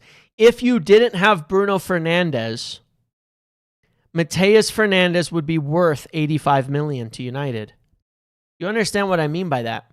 Because Mateus Fernandes' greatest strengths are actually going forward. It's more to do with how he progresses the ball, how he can help create around the final third, how you can move forward in that capacity. I think Mateus Fernandes' best work is in the opposition half. He's an energetic presser. He does this, he does that, he does all sorts of things. If you didn't have Bruno and you were trying to put a third midfielder in there where you could have Manu and Mateus as your more advanced midfielders, box-to-box advanced midfielders, with one who is a bit more sitting behind them, he'd be worth more money. He is not an 85 million pound partner for Cobby. You understand me? It's like that's, using an extreme example of what I'm trying to say here. In the midfield, it's less extreme in this respect. Cunha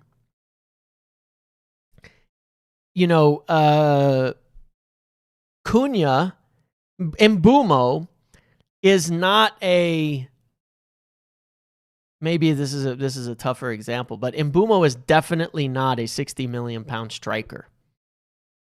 I think he's definitely worth the money on a 60 million pound winger. I think he's absolutely worth it in that sense, but he's definitely not a 60 million pound striker.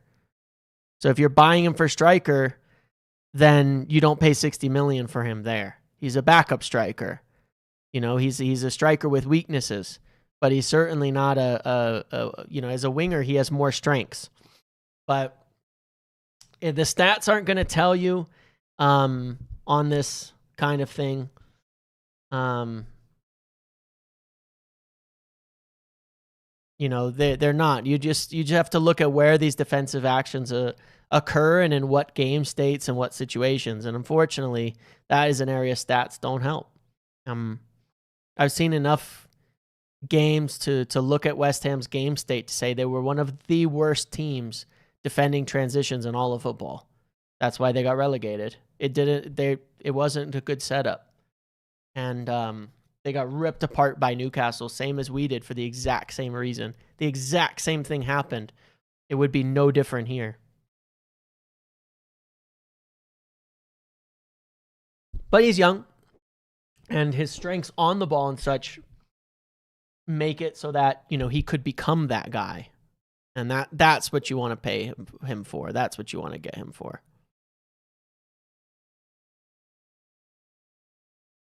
Just not that much.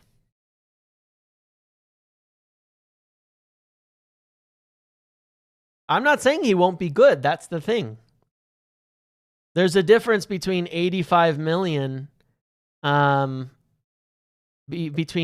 a difference between good. You know what I mean? Like, that's the thing. I'm not at all saying he's not going to be good. But 85 million, you realize just how good he has to be. Immediately.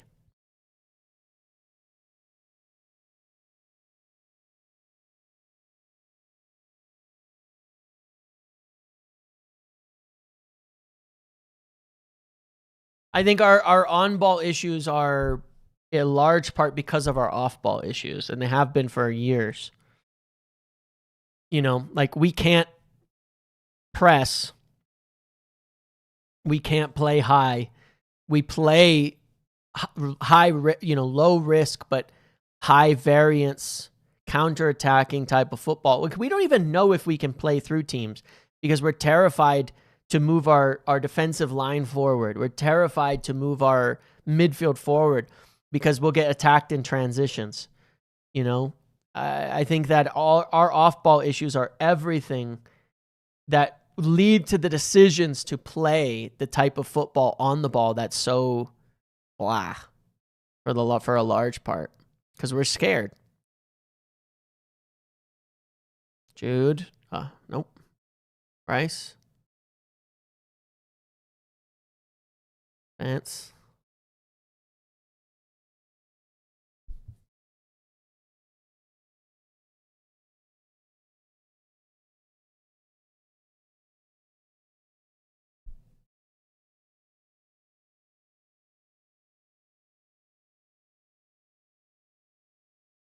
I guess what I'm saying, DB Cooper, is that if we seemingly have in Bruno and how many teams have the on-ball quality of Bruno and Kobe?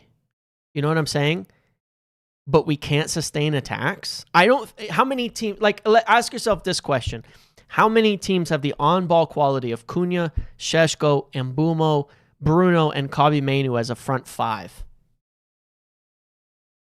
How many? Very few. But Brighton can sustain attacks and play pretty football. In large part, I think the bigger issue is our defensive line is so crap. Look at the Ten Hag days, the donut, right? Our midfield slow, back line slow. We're scared. Ooh, big cross from Gordon. That's actually a decent cross. That's all I'm saying is that I think that it's kind of odd because our front five on paper and in reality are really, really talented, are really good. They're really good. They're very good on the ball. But then again, but we can't step up in the attack. We're always sat deep waiting for transitions to happen. You remember the West Ham game under Carrick we drew? The West Ham game we drew against them. We had all this possession, but we would not commit players forward because we had Maguire and Lissandro and Casemiro on the pitch, and they were scared. And they all sat deep, and we wouldn't get in the box, and we wouldn't get in the box, and we wouldn't get in the box. And then we finally made subs. We got Lenioro on, and suddenly we committed men forward, and we conceded transitions because we had no midfield. We conceded the transitions, but we were able to finally create chances and score because of that. So our attack was dreadful because we were scared to commit to the attack. The minute we put on a different center back and threw players forward, yeah, Lenny Orr had to make some heroic defenses. It would help if we had a midfield that could run as well. You remember on that attack they had where they went all the way back? Who got back? Ahmad, Yoro, and Shaw. Midfield was nowhere in sight. So that to me is kind of the problem that I look at it. We can't commit players into the attack and go forward because of this. And until we solve that, we're always going to have this problem of everybody being backed off. Madueke, Rice, misses. How many people thought Mateus was worth 50? Not many. Like I said, it's very easy when you see it in content creation because I remember all the comments and all the things, and I have a history of it. I think we've just gotten fixated on a player. And I think as well, obviously, the big giant bid for Anderson and the market. And I think for the most part, people are, because we don't know about the alternatives and we're desperate to sign people, it's making people desperate to believe he's worth that. But I'm not there. And I think he's a really good player, and I hope we sign him, but man, I am so not there. I cannot believe there are not midfielders out there in football we could sign that are as good or have as much potential for less.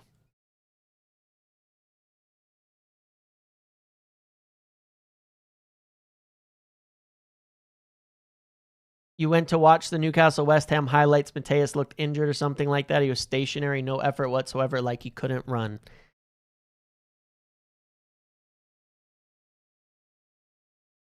He wasn't injured. He can run. But the reason why he looked like that in that game is because it was a game that was played in transitions. Because of the way Newcastle play. When he commits to going forward, he cannot get back in transition and run. It's not his strength at all. It just isn't. So he doesn't know how it's not his strength, playing in transition at this point, especially defensively. When he gets forward, he doesn't get back to block transitions. When he's the deepest defender in a transition, he gets passed through. He does. It's not in his game knowledge, experience yet to be that guy. And there's a few other games you can find that are like that.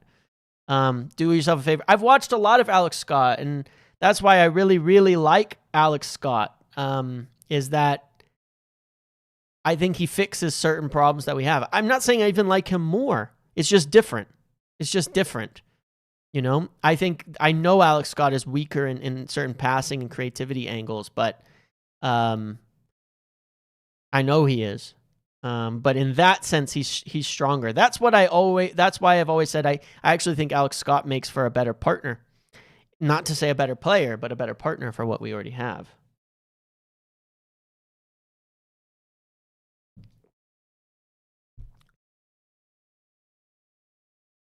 I watched Kamara last night, by the way. He was bad. Sander Berg and Odegaard made him look really bad, which is not a good sign. By the way, on Kamara. Just for what it's worth. I'm not saying that I should read all totally into one game, but man, he got steamrolled by Berg and Odegaard in Norway yesterday. It was really bad. They were absolutely destroying their midfield yesterday.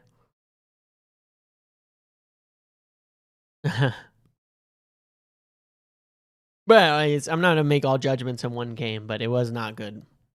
They looked very lightweight, which concerned me, versus that midfield, which is not particularly that impressive of a midfield. Just two Premier League players.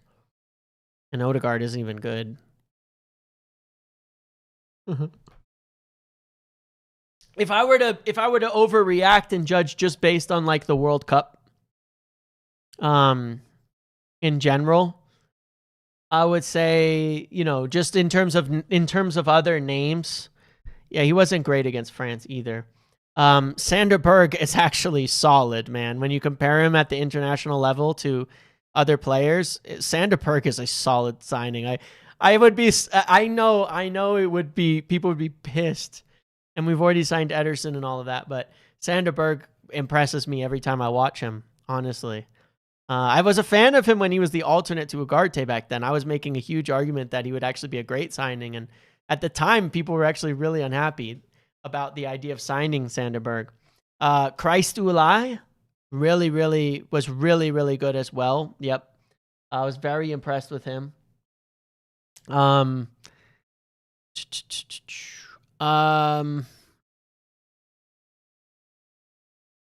Who else have I seen? Why not get Sanderberg then? Why not get Sanderberg then? I just think United's transfer movement will happen first. I wouldn't be opposed. I wouldn't be opposed, man. Yeah, I honestly don't. I would honestly be surprised if we did any bids or anything until July at this point, because it does seem to be an impact. Berg is a bit old, is the only issue there. He's on the older side, but since we've already signed Ederson, it's not giving us a ton of long-term future. Buwadi, yes. I didn't mention Buwadi because Semenyo? Oh, he's been tackled. I didn't mention Buwadi because Buwadi, it's not just the World Cup thing. I've been impressed with Buwadi at France. He's had an amazing World Cup so far as well, which is more just convinced me that he's really good. But I really rate Buwadi. Yes, I think Buwadi's been excellent. I think he's been really good. Nemcho's incredible. Nemcho's been really good for Germany too. And he does look like a player who's got it all. He was good in defending and in transitions. His passing through the lines was incredible. He's tall, he's athletic, but I think he signed a new contract with like 120 million release clause or some crazy number. So that feels impossible. Nemcho has been quite impressive though. Who else? Anderson got turned there. Who else? Let me think. Rabiot is the craziest player. It's too late now, but I was a big fan of the potential signing back in the day when we were nearly signing him. I actually thought he's a really good player. Rabiot is a France machine, man. Every international tournament, every World Cup, there's just Rabiot looking like the best midfielder in all of football. It's crazy. The guy's crazy, and fair enough. He would have been a great signing back when we were linked to him previously. I actually wish we'd gotten that done.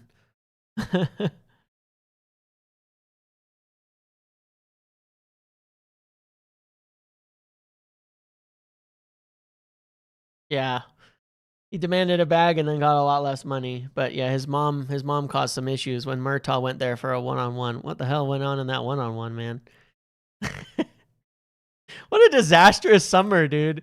Like, that was the same summer as De Jong, no? That was the same summer as De Jong, right? We spent the whole summer dicking around and then ended up overpaying massively for players at the end of the window. What the hell, man? So ridiculous, dude. This game is completely dead, dude. Sorry, I haven't been really commenting on this England game, but man, is it dead. Like, I can't think of one notable thing that has happened as of yet. Yeah, Arnautovic, Jesus, dude. I give myself a little bit credit for actually having an effect on on us not signing him, because we had calls into people at United saying, you can't do this. Can't sign this guy who's known for racially abusing someone here. Like, please. We have some standards as United fans, I think. This is how I'm not allowed to talk about Bellingham. People don't want to hear the truth about Bellingham, but it's whatever. But yeah, I think they need to get some wingers on Rashford for sure. I have a feeling they won't beat teams like France like this, though. France will attack them. France will score goals on them. They can't beat the best teams like this. That's where they need to be better, more like the second half against Croatia. This isn't going to beat France. And it's the first half. They turned up a lot in the second half against Croatia. So we'll see if Tuchel makes some adjustments again. But yeah, I don't think they'll beat France or any of the best clubs like this.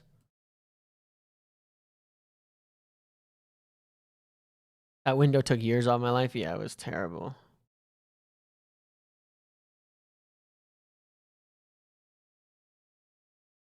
That was the worst, man. No Manu Rice is on a yellow, yeah.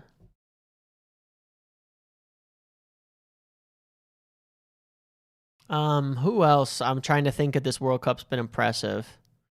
I gotta tell you, Norway have definitely become my maybe my top dark horse. I did not realize how good that team is when you look at it on paper. Holland, obviously, maybe best striker in the world. Nusa, really good. Berg, Odegaard, like they've got some players in that team, man. They have some players in that team. Norway do quite impressive, and they have the la pasión. You know what I mean? They have that. You need that. You need that. They have a good togetherness. They have a good what would you call it? Like the team spirit is the vibes are excellent with Norway, which you'd expect. Norway to be like that, but they are. They look really impressive. Really impressive. USA's looked good, but I've seen enough of McKennie and Adams to know what they are. I still think Adams is a good signing, but again, definitely not a starting level player for us. Maybe not a good signing given our circumstances. He's a good player, better than he gets credit for, but yeah. I was ready to say crazy things about Holland, man. The way that guy finishes from any like he there's no like how do you even describe this? He's the craziest, nuttiest. He's so good at finishing like from any random positioning, weird flail his body at it. Like it's nice play, Kane. Blocked. I don't know how to do it. Check Discord. Oh, okay. My ghost is asking me to. I'll answer.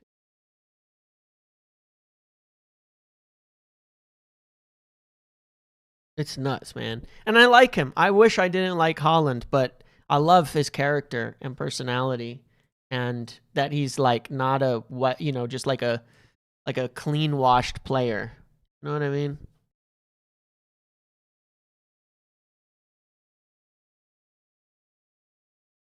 Yeah, Ivory Coast. That's Christ. Uluau. Yeah, Uluau. He's good.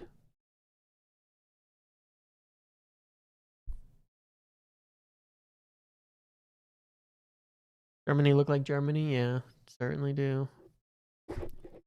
Who else has played? I swear there's somebody else that was kind of good.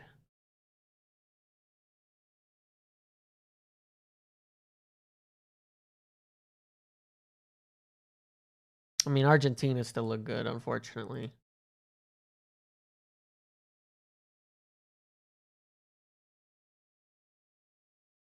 Madueke.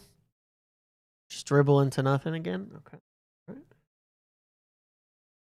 Oh, Japan. Japan have impressed me. Japan have impressed me.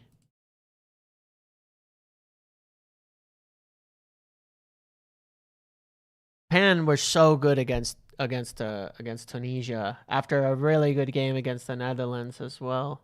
Japan were really good against Tunisia. Not the toughest team, but man, they were good.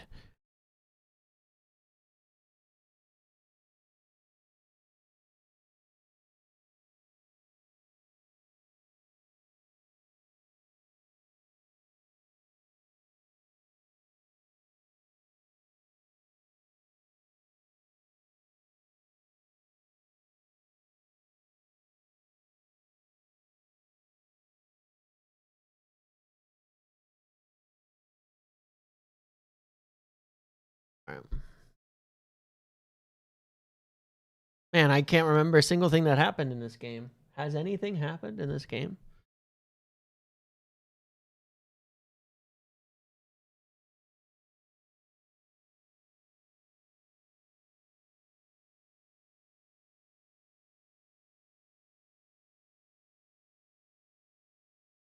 Team stats.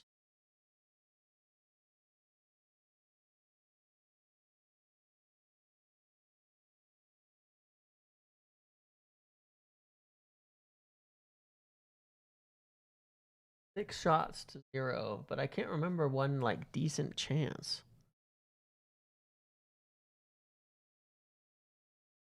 There we go. Huge possession, 0.3 xG. Yeah, okay, that's why. That's why I thought. I was like, I can't. 0 shots on target. 0 shots on target for that half. Yikes. Yeah, not particularly impressive here. How do I go to halftime? Halftime. Halftime? Uh-oh. Do I fix it? Halftime. There we go. Halftime. Nice. Got it. Nailed it. This might be the most boring game of the... Yeah, this is really dull. 0-0 on shots on target. I picked this one to watch, but regretting it a little bit. Thanks. Welcome, Andrew.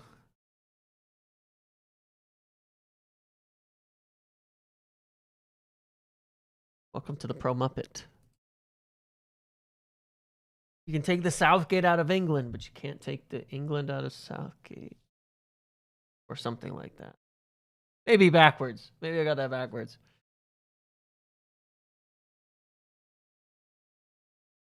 Yeah, that was really dull, huh? Tuchel's turned into Southgate. Seems like it.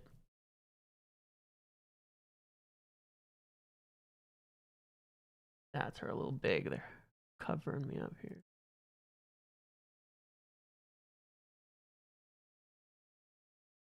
Oops.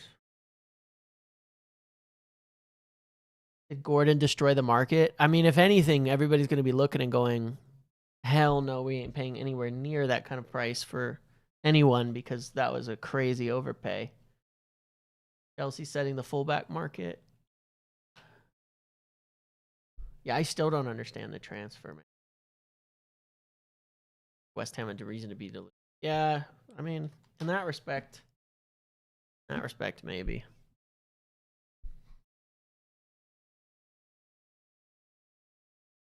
Whew. Egan said no haul for us. I know, but I don't even know what the hell he's talking about. Made absolutely no sense.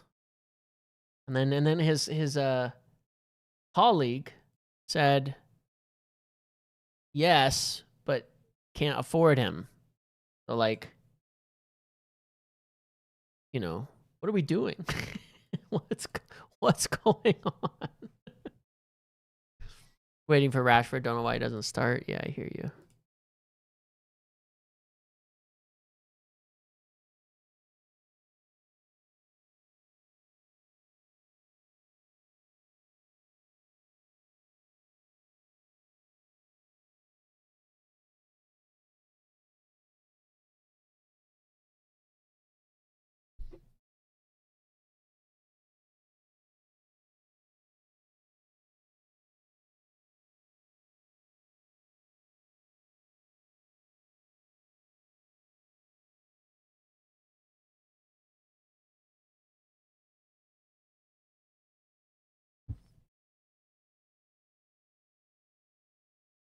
Keegan has a lot of serious reporting, but he would not be my go-to transfer guy. Let's put it that. I'll put it that way.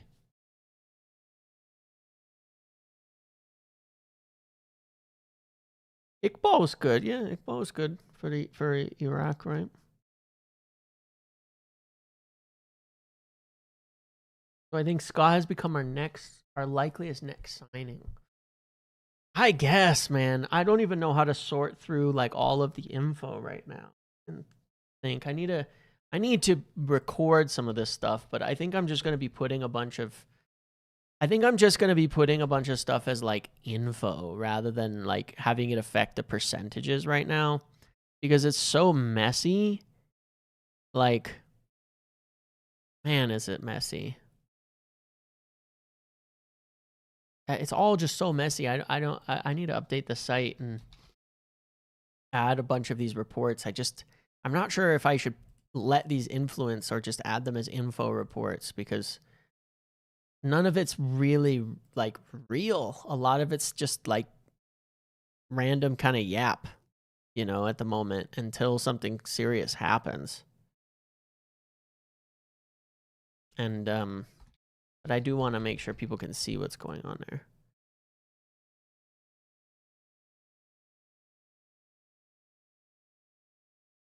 I'm gonna put it as a concern. Honestly, it is a concern. Mateus, that's a concern. That's gonna drop it a little bit. We already know about all this other stuff. Tchouameni.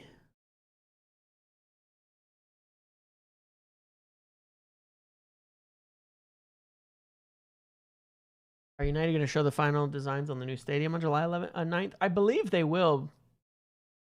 More news from Steinberg saying Spurs will beat United on finances. Yeah, that's the problem, man.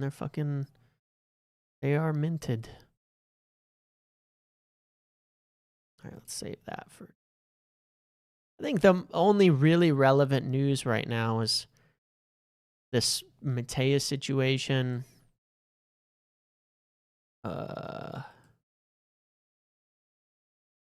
And Spurs, and not much else is like new.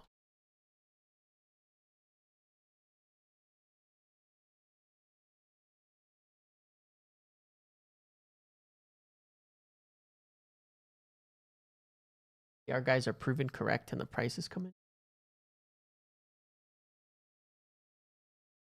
Maybe. I'm my doubts.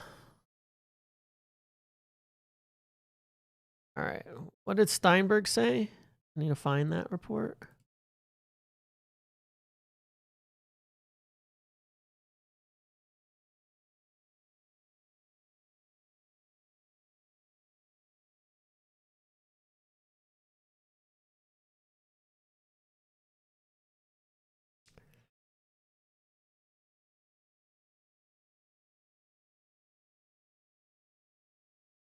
Yeah, I don't know. Lala says, I'm not. I don't know, man.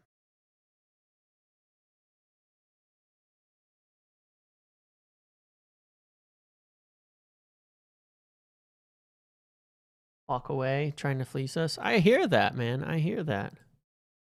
I hear that. And I hear people saying, you know, well, it's just Mendes and all that. But at the same time, like, well, then that's, you know, I disagree that I don't think you can separate player from the actions of their agent, you know, because they could always fire their agent if they disagreed with the way that they were conducting their career. But they don't. Why would they? Why would they? You know, I don't think Mendes is doing something against the interests of Mateus Fernandez.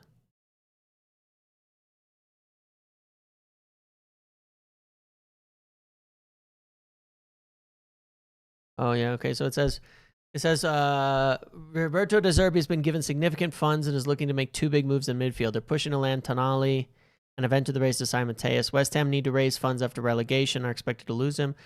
21-year-old impressed after joining from Southampton for $38 million last summer is a key target for Manchester United. However, Tottenham are pushing for the Portuguese midfielder and prepared to beat United on the finances. They're prepared to make that big money payment, huh?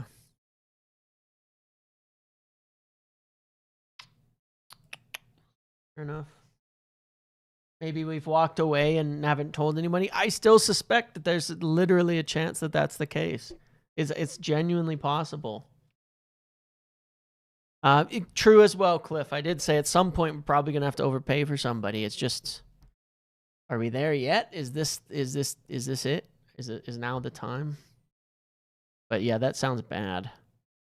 I don't know. I'm starting to suspect day by day that it is maybe correct that we're gonna walk away and we have somebody else. It's starting to feel like it, isn't it?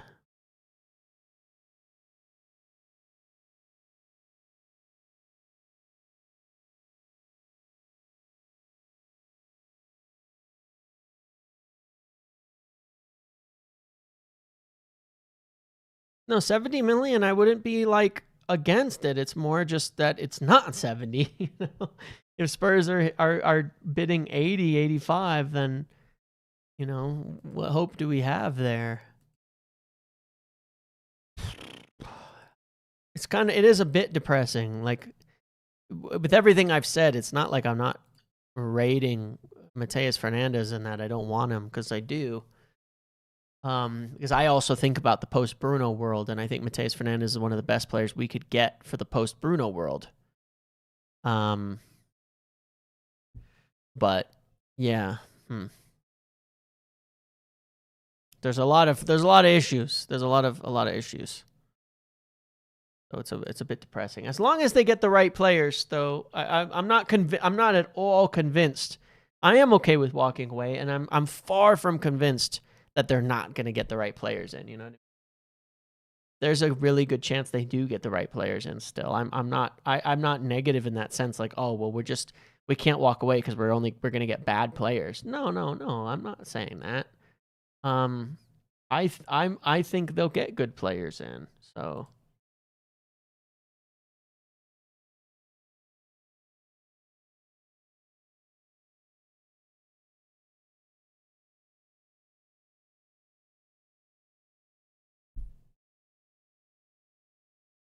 It's just,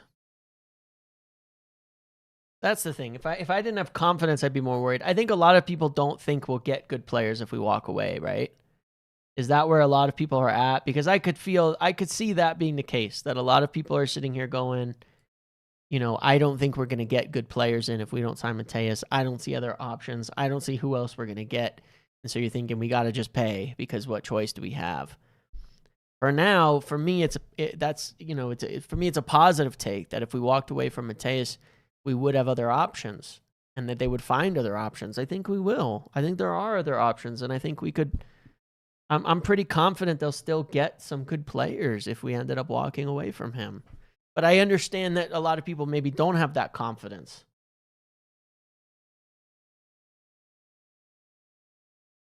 Because here's the thing, right? Here's the thing. Maybe I'm convincing myself of this. If they didn't have options, they'd pay the money. You know what I mean?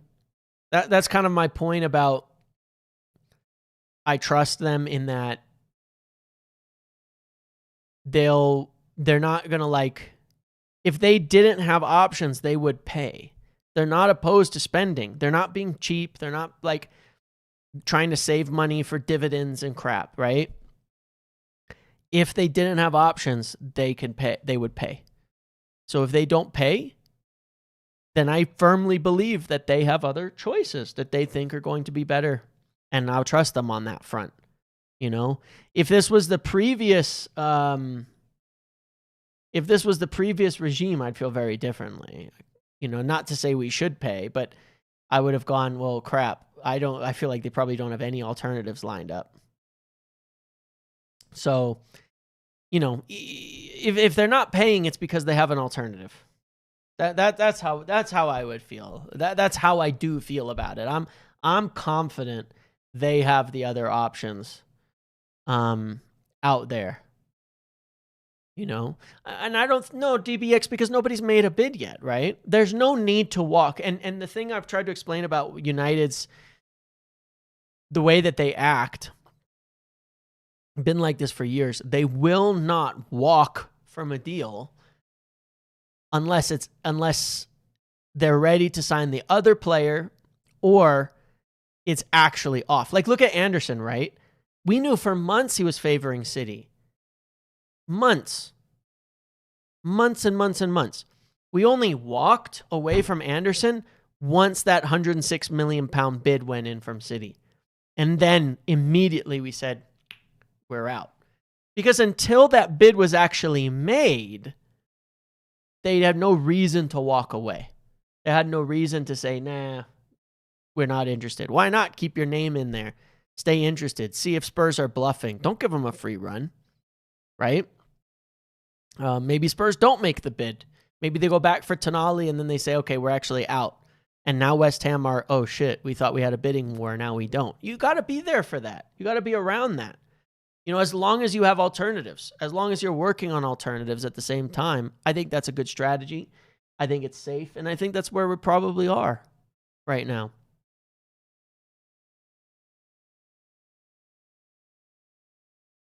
That's just my opinion, but I think there's evidence to support that theory.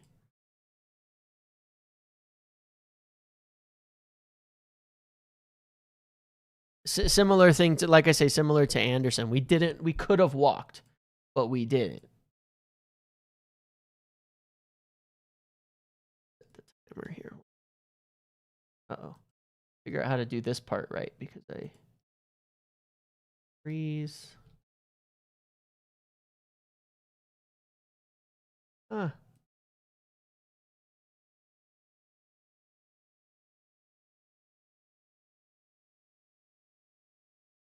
That there.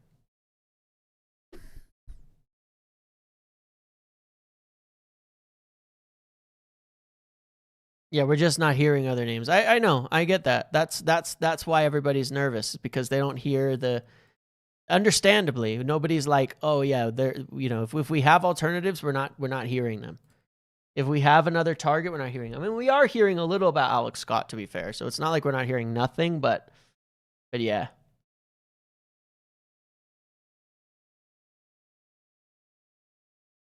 Yeah, and then there's Baleba, who we've walked from, but at the moment, but could that price come down since nobody else is coming anywhere close to paying for him? Could be.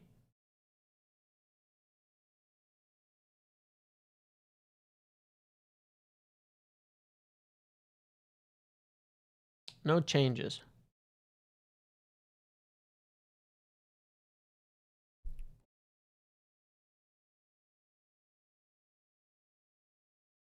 We love Tchouameni, and that's the other thing I keep thinking about. I'm like,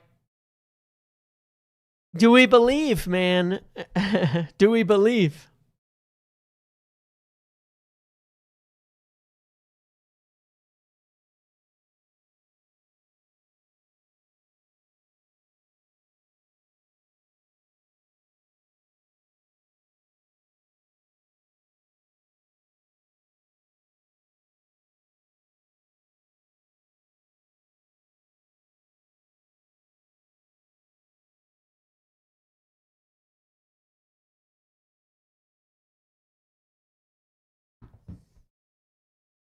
Come.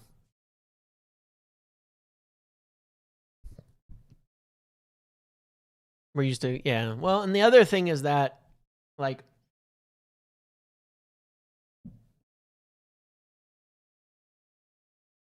literally and specifically, all the journalists are away. And once preseason starts,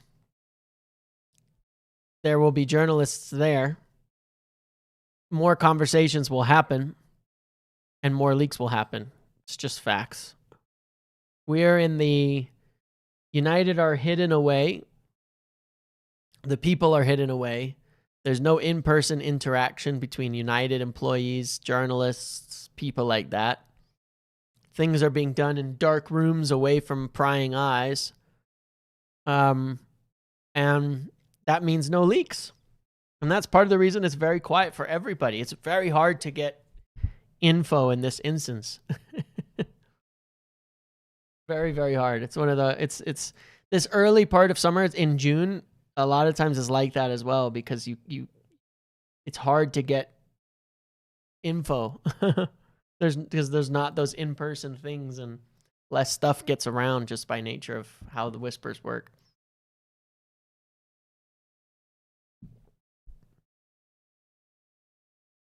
Imagine if we hadn't signed Ederson yet. Yeah, I mean, I'd be feeling a little different.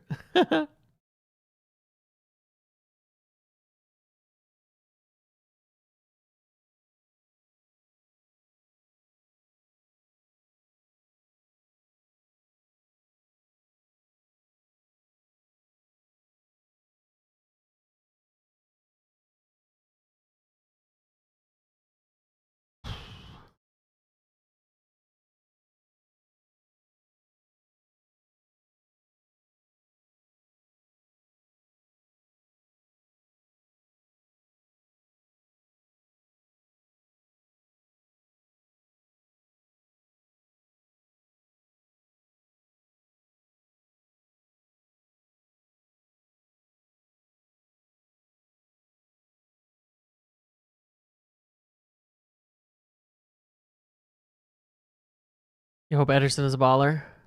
Yeah.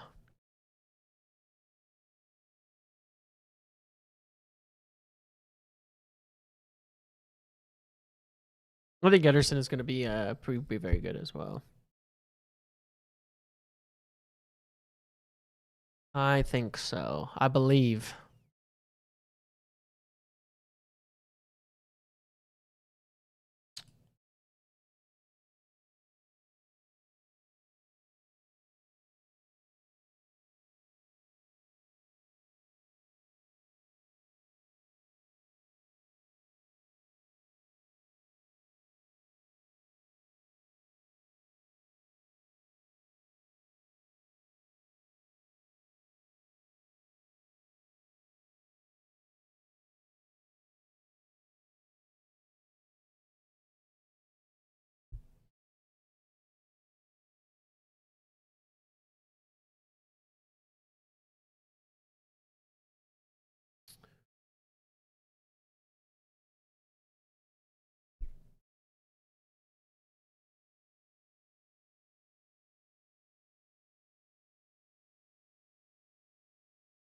Oof. I've almost conceded there. Nemcha, his release clause apparently signed a new contract. His release clause is very, very high. Very, very high.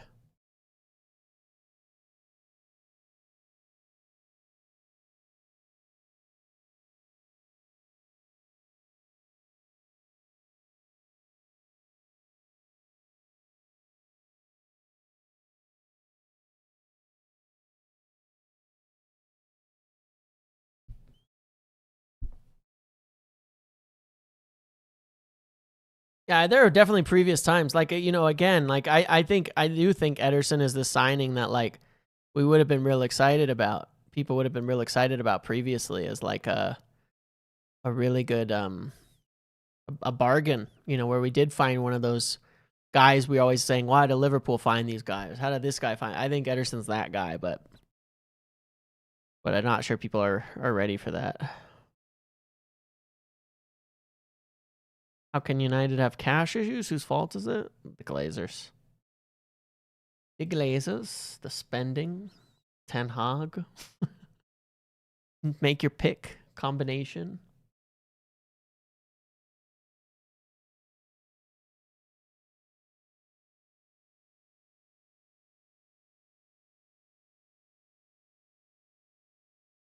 You think fans are panicking due to a lack of reporting on secondary options? Yeah, agreed. Ghana kits look very good. A lot of these kits look good. Have you gotten any kits have caught your eye? Morocco away also solid. Ghana kits look very good. A lot of these kits look good. Have you gotten any? I have not bought any yet. I'm kind of... I actually want to, but I haven't yet. I really like the USA kit, and I've never before considered being happy enough with US to buy a US kit, but I might. The US kit is clean, and to get performances to actually match it is kind of nice. Oh yeah, you're making a point. Yeah, fair enough. I really like the US kit now. And to not be embarrassed to wear it, you know what I mean? Not bad, not bad.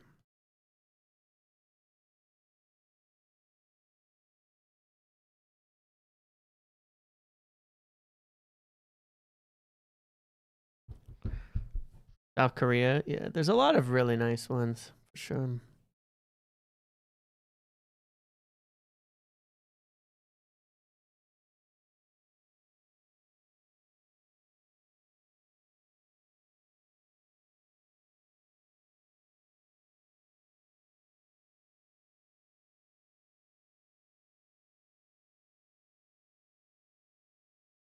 And away is the best one, you think so? Scotland away.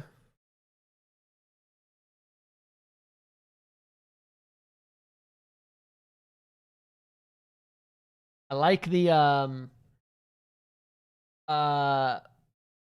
Norway one, man. The black Norway away kit. I think that's my favorite. And I've the black Norway away kit is so nice. I'm a big fan of black, obviously. I have like half the shit I wear is black, isn't it? And gray, but I'm very boring in that respect. But the Norway away one is so good, man. It's so clean. But yeah, that's a foul.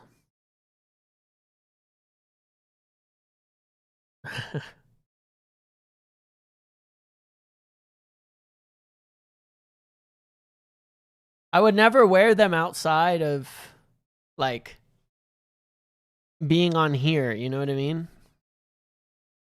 Yeah, the rune, like, I know it's awesome. It's so cool. So cool. Norway is great, kids. Just get a 5-pack of plain black t-shirts. Who says I don't have them? I do have a World Cup shirt on now, which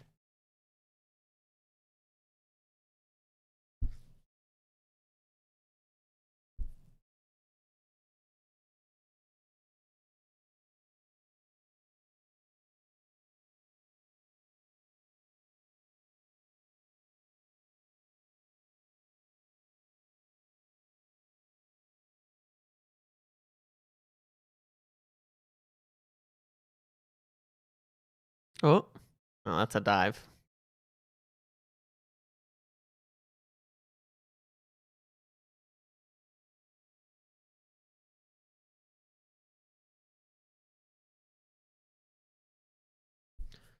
Some changes needed in this game.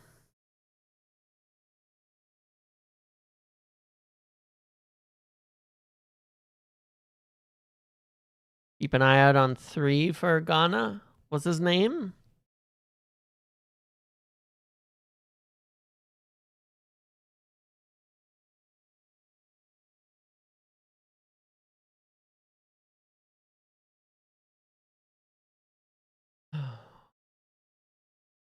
Oh my God. Spurs are also in for Somerville? Christ, dude. Ivan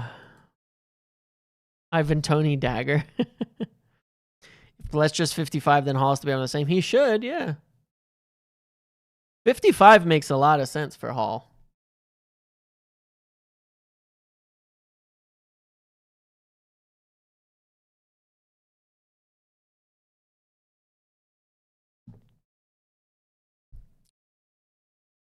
Urenki had a good first match, yeah.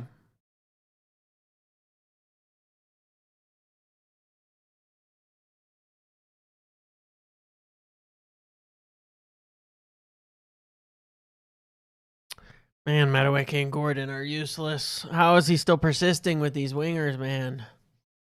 It's so dead to watch.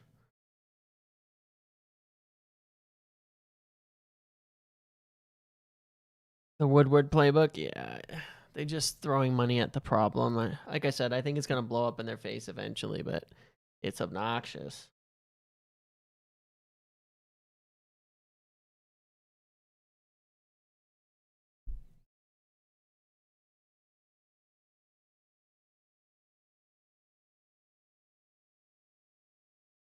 Oh my God, how many passes? Shoot!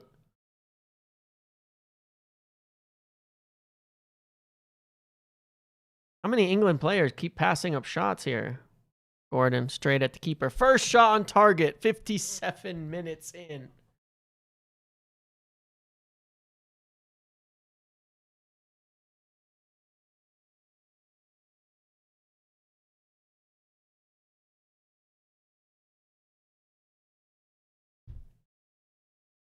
Somerville already said he wouldn't join Spurs. Will we get Mainu? Can we just get something? Oh, that hit by Madueke was crap, too. Good God, man.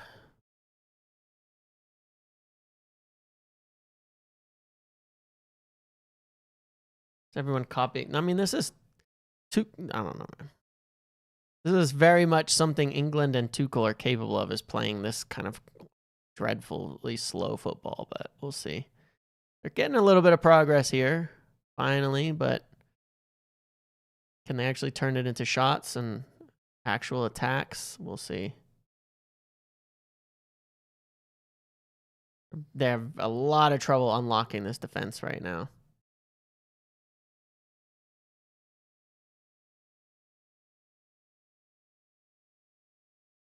Oh, Rice is taken off of it. Oh, they're through. Maybe. Oh no, he slowed down. He lets Inaki let Spence catch up. That'll be a foul. Oh, ref. Refs let him get away with that one. That's a clear foul. Even if you get the ball, you can't go straight through a player's back. It's a terrible call from the ref.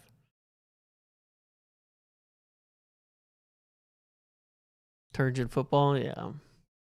I don't know how Barcelona paid 80 million for Anthony Gordon, man. What the hell were they thinking, dude?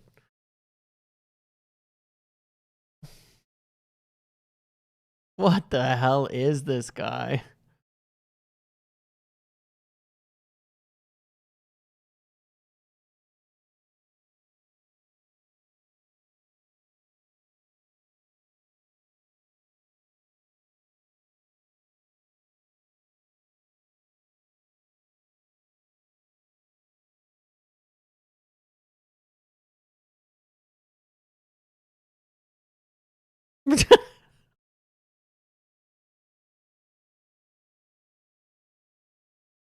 England getting a lot of calls here. Getting a little lucky on that because, man, Gordon is terrible. Getting bailed out by the ref a little here. Oh, got 2 duplicates.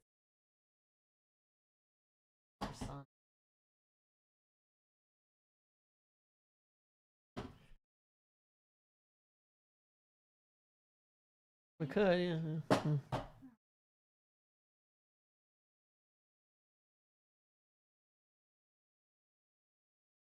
Oh, where the hell they put that ball?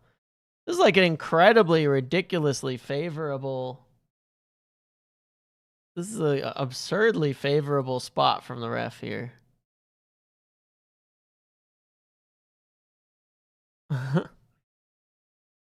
Ref's really trying to help England out here, and they're still not getting anything.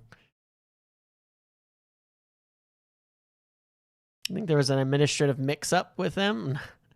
Maybe.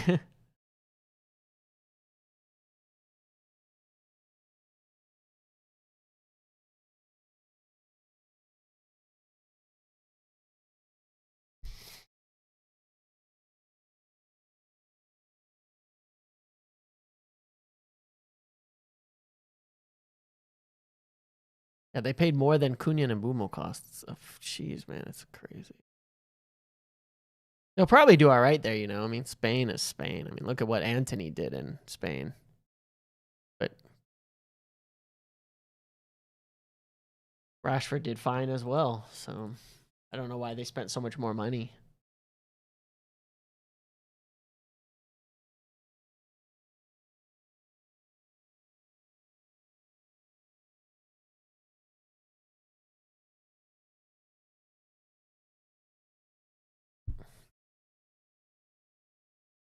Let's see if the last 30 minutes of this game can have any sort of intrigue of any kind here.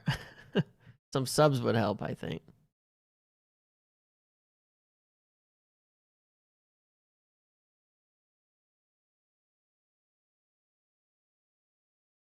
He just runs it straight out of play.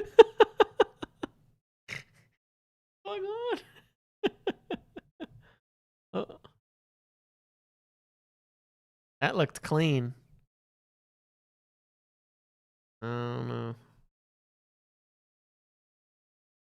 Rashford's wage issue will follow him. And that is an issue for sure, but at some point the price has got to be like factored into that wage issue. It's a foul, fair enough.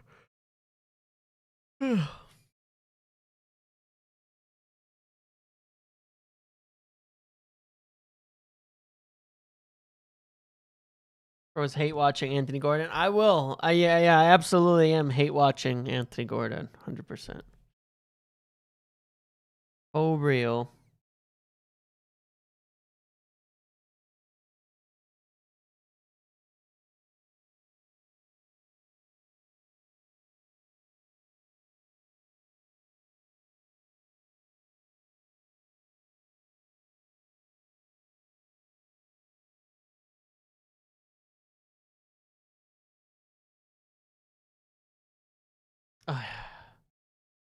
Madueke and Gordon, man. So good. So good.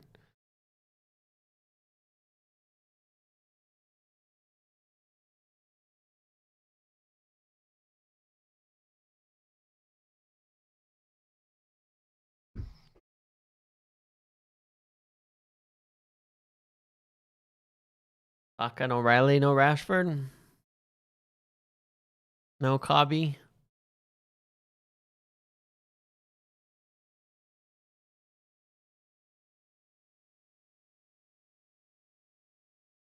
This referee is really favoring England.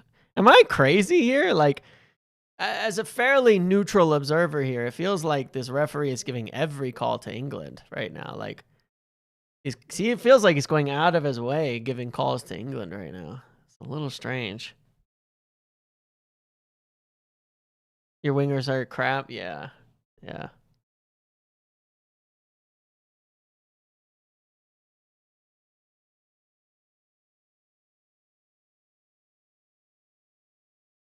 All right, so you're getting Saka and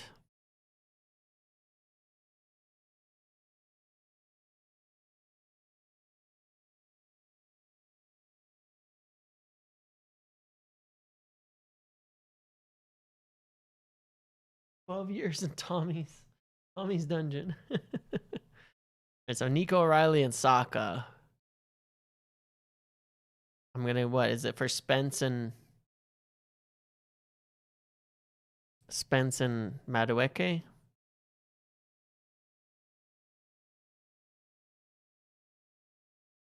Gordon. Gordon and Spence. Okay. Fair enough.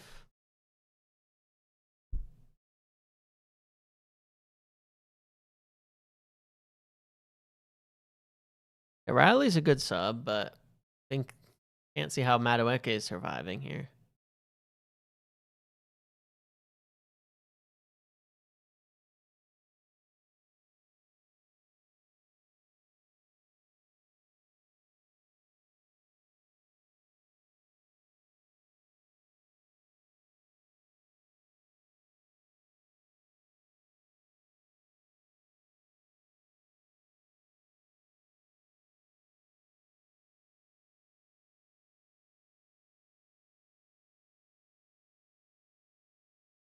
Aki Williams for Abdul Fatawu and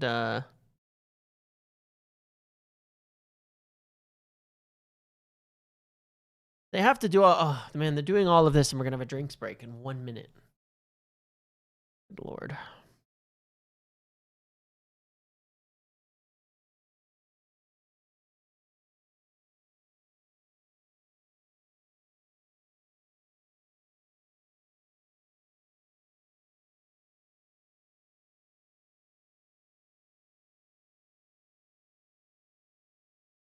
Oh. Red card for Pickford there, maybe. Whoa, he's giving it the other way again. How is this ref is really favoring England here. I don't know about that one. Let's see the replay. How's he so vehemently given that the other? That's a foul by Pickford. That's a red for Pickford, man. He doesn't touch the ball. This ref is on crack.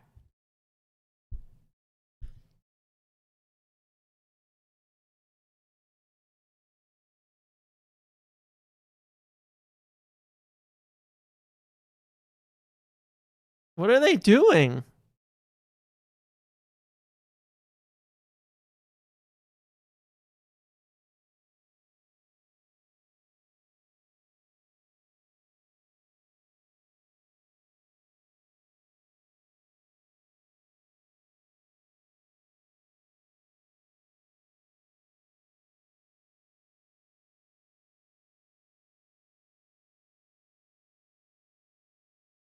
That's so weird. Very weird. I mean, it's definitely not a foul on It's definitely not. The only foul it could be on is Pickford. I don't think a red because there are defenders there, but there's no way it's a foul on the Ghana attacker. I don't know. Weird. I don't think it's a red though either way, so whatever in the grand scheme of things, but I think it would be it's either a no foul or a foul on Pickford, but that's pretty much it. Definitely not a foul the other way.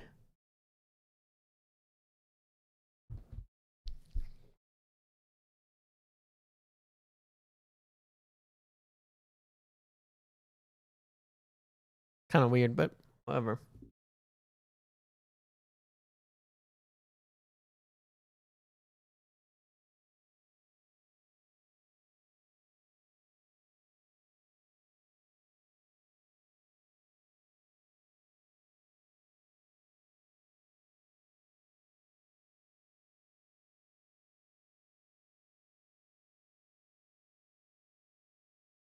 Contested ball, no foul on either side, and that's fine. That would have been fine too, but I think the only blatantly wrong call would be calling it on Ghana there. Everything else is probably okay, but he went with the only completely wrong call. Kind of funny.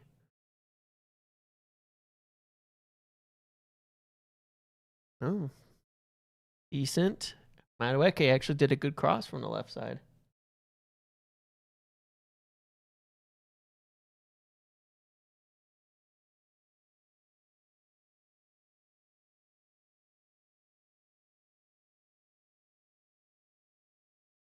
All right.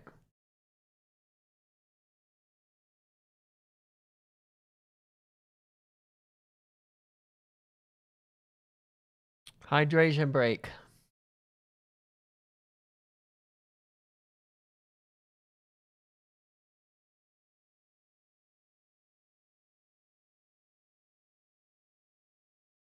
It was good vibes with Portugal earlier. Yeah, this is the worst game I've watched yet. Like, honestly, this is the worst. All right, I need to pee really quick. I'll be right back.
Okay. Thank you for attending the chair stream for a minute there.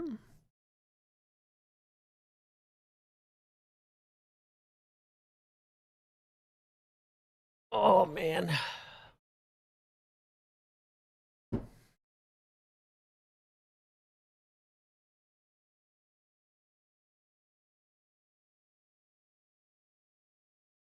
Something's got to change here for England, man. I mean, this is just dreadful, dude.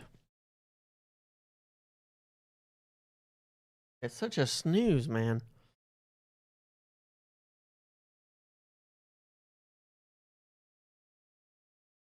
Rogers and Eze on. Good lord. All right.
Oh yeah, I forgot Manu has a Ghanaian heritage. Be kind of a shame to not give him a chance at playing in the World Cup against his you know, that, like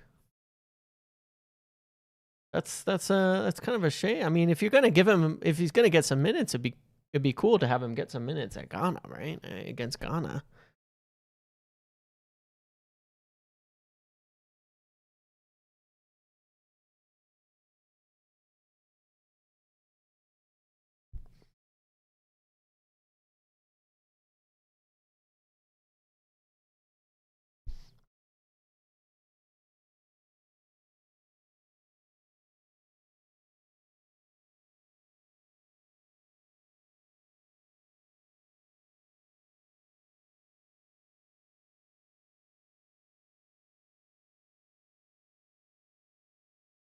You probably won't see the field. It kind of feels that way, doesn't it? A shame to me. England gonna steal it 1-0. I could definitely still see them winning, you know, here. Because they have all the possession and all the, I mean, 76 possession, but 2 shots on target, 0.5 expected goals. It's a bit rough. But I still think they obviously have the better chance to win for now.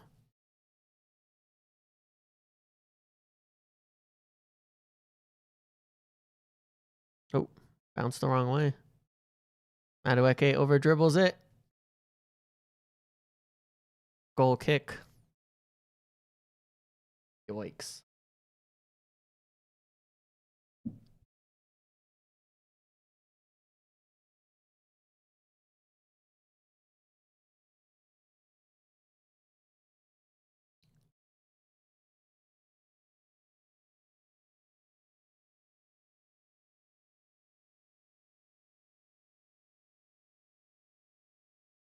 Madueke's still in this game, yeah.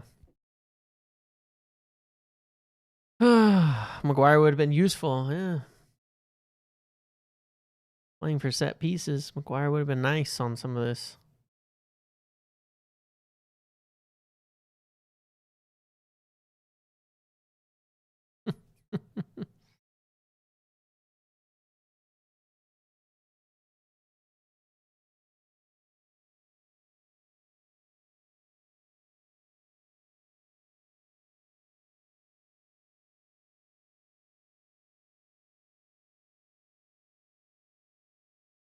What the hell just happened?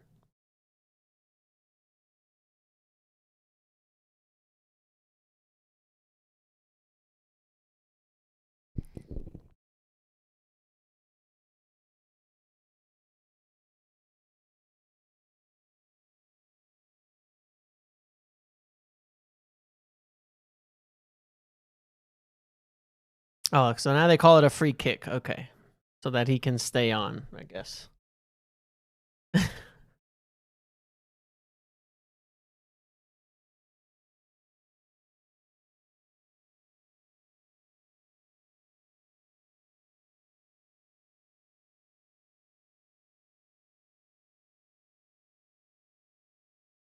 Spurs beat us to a player. They'll beat us to more too, man.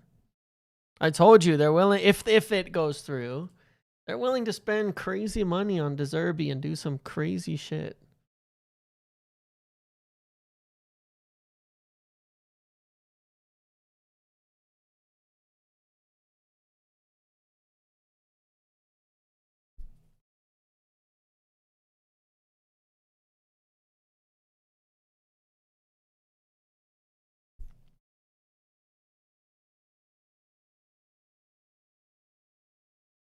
Good tackle.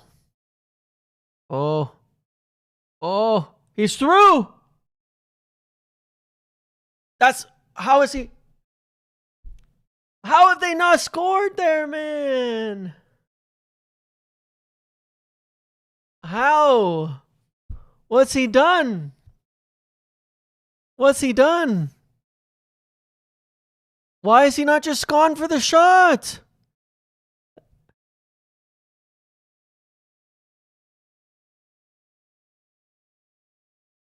I mean, that's a foul. That's a foul, though.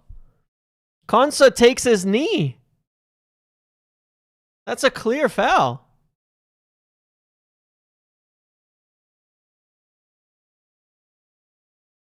How is that not a foul? What?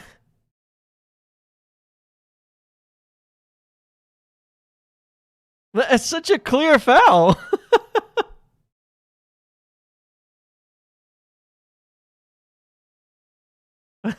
What the fuck?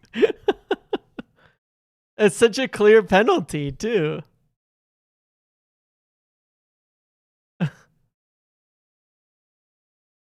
What? That's so weird. Like, how did they just go right past that like it was nothing?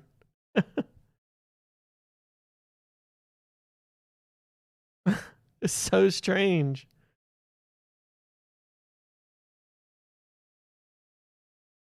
That's like such a stonewall penalty, too. Like, it's not even close.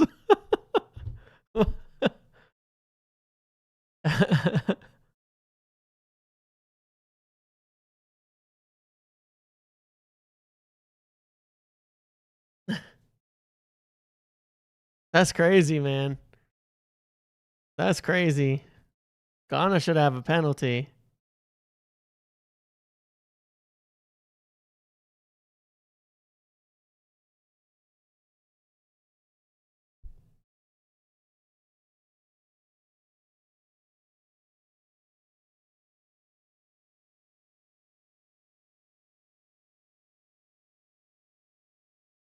That's such a clear foul. What is going on here, dude? It's not even like close. That's so weird.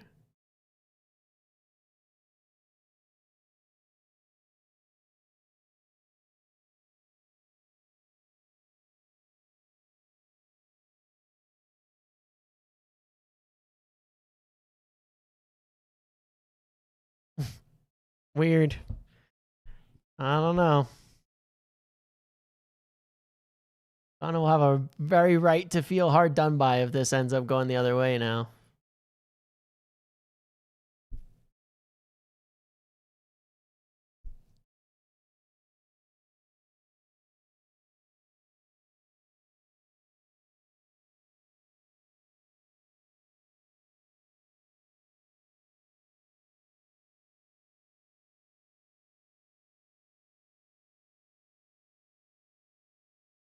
Thompson, great challenge.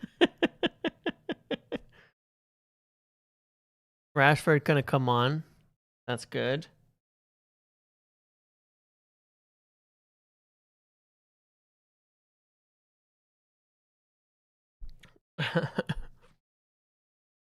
Okay.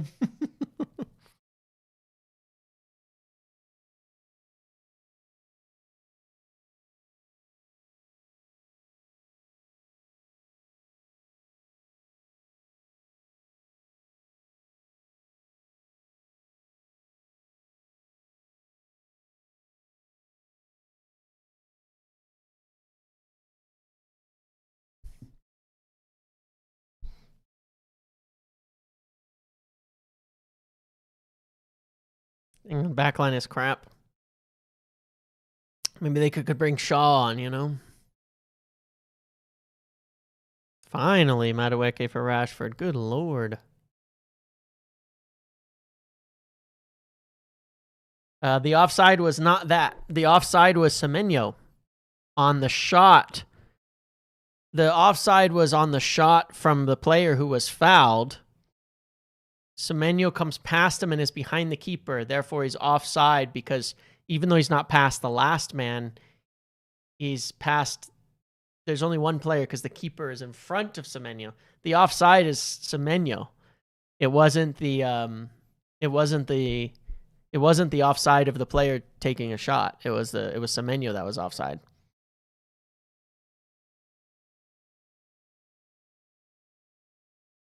Well done.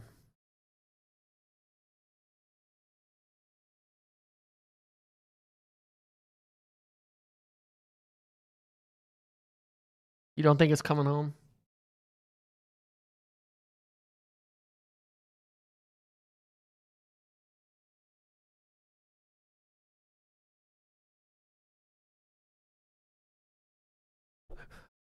What did he see for 83 minutes in Madueke? I don't know.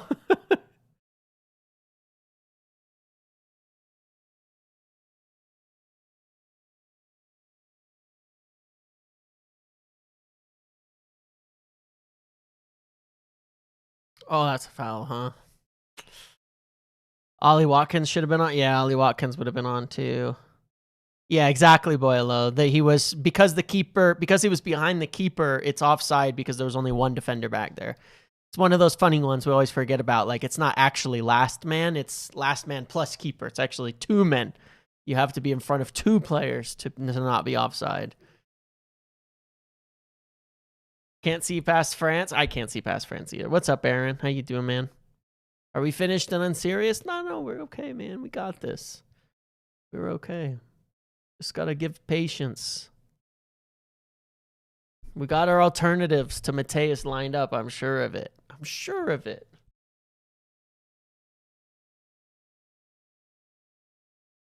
Yeah, I think France are so clear on this World Cup right now.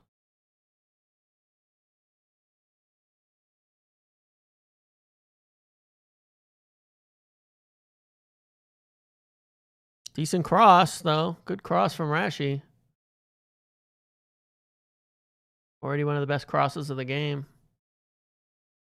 Oh, decent shot from Saka. Why is it taking him so long to put these guys on, you know?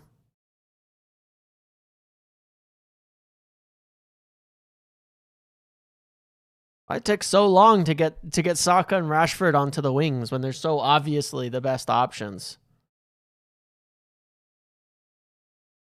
Suddenly, England can attack. Off the post. Oh, and he sent it into the stand. Oh, my God. England finally creates some pressure. Oh, that miss from Kane, man.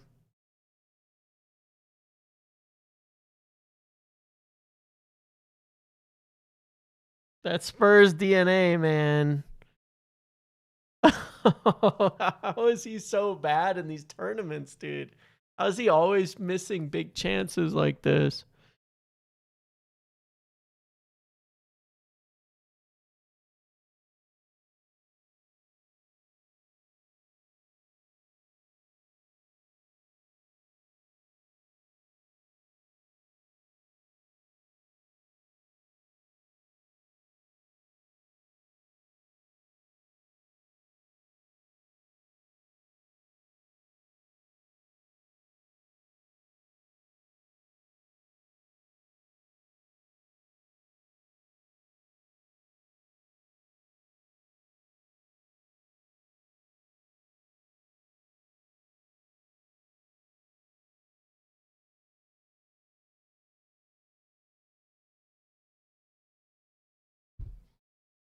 Yeah, man, I don't know. Tuchel. One cross, but it's also the runs into the box, you know, that kind of stuff from Rashford. It makes such a difference in terms of threat.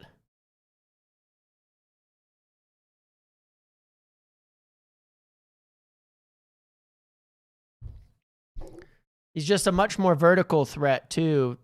Defenders have to defend him a lot differently to Gordon dancing around sideways and whatever the hell Madueke does. I don't even know. Oh, Yarenki, that wasn't the best.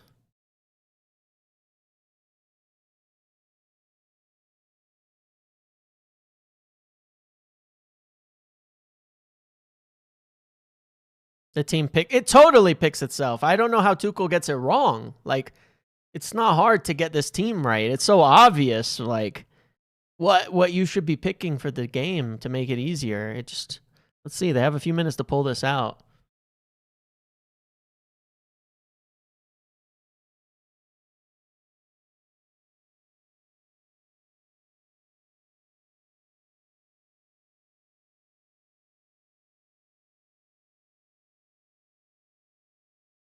I think they're playing a little too slow now. Rashford isolated out there. Cross? No. They have to watch for the cross, and then the cross comes in. Just causes chaos. It's definitely a lot better having Rashford on. Why is he keep calling him Urenchi? Am I wrong, or is his name Urenki? I've had his name as Urenki. The announcer keeps calling him Urenchi. Am I wrong, or what? If it's Urenchi, that's great, but I don't know. What about his name makes it Urenchi? What am I misunderstanding on the pronunciation here? Is KY in his language Urench? Is it a ch sound? Because that's Urenki.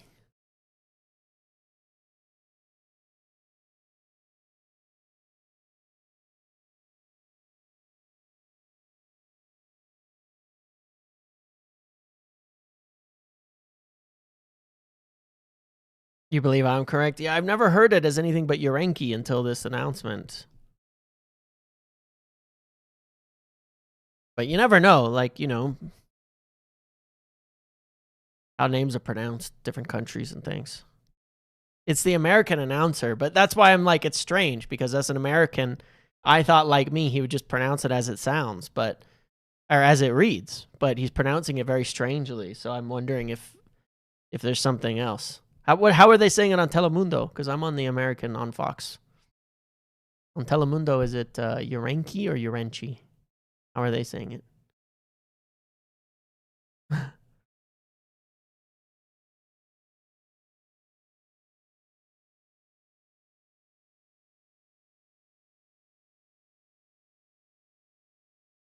There's a literacy crisis. Fair enough.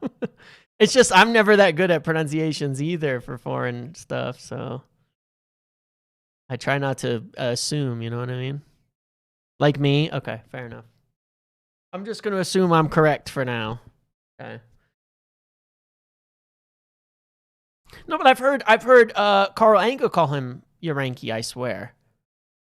I swear to God, I've heard Carl Anka talk about him on a video or podcast and call him Urenki as well. And he would know, I would assume, so. It's not Carl Ancha, right? As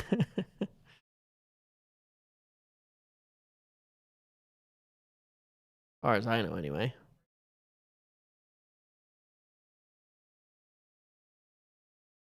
What? 5 minutes.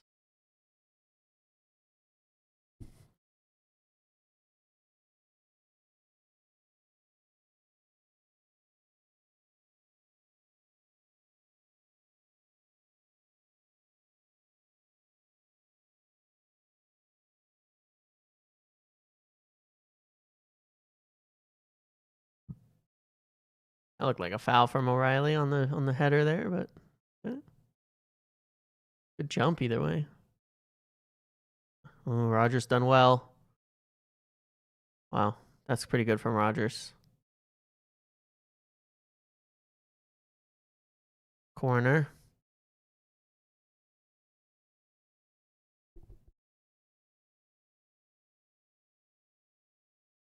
Are you missing dinner? No, it's only 4. It's about to be 4, but I have been on video for 3 hours, so soon, as soon as this is over, I'm heading out. Gotta get off. It's summer, so kids home, all that kind of stuff. Well, it's like Fernandez, you know? Everybody says Bruno Fernandez, but not Fernandes. Oof. What's going on? Oh my God. Cleared off the line. This is getting close, man. This game is getting tight. This is Arsenal. I set pieces, so I say Arsenal. City. England have a chance here. I'm used to, like, you see Rice, you say Arsenal. You see Gahey, you say City. England have a chance here, though. Big punch. Really good punch from the keeper. Ronaldo. Yeah.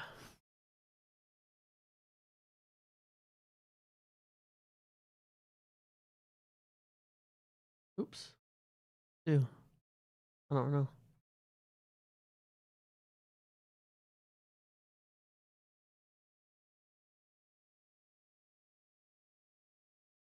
Might have messed up my timer, but it's fine. There's like 2 minutes left.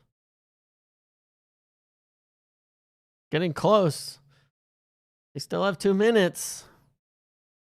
Ghana need to clear their lines here and get it far away.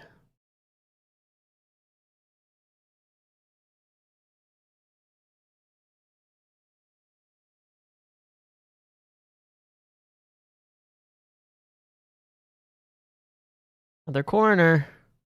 Yeah, Ghana have had a good block all game, but it's getting close off of these set pieces.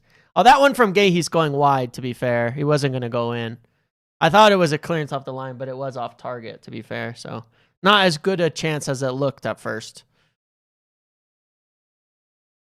Nevsh, something like that, yeah. Ruben Nevsh.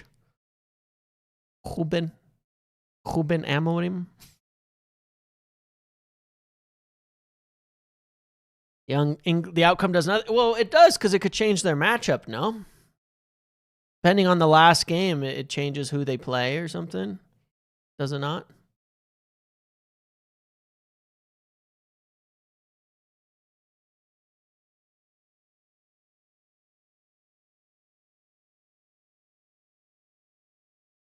Wow. This is going to be the end, isn't it?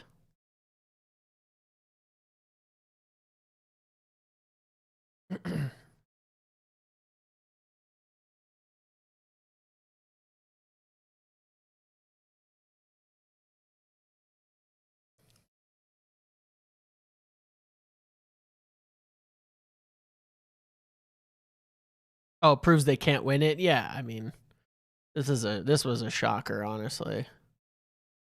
Not particularly surprising, but a bit of a shocker. Any last hopium before you do? No, I mean, nothing new. Just, like I said, I'd give it a little time, and let's see what happens in the next few days and such, but...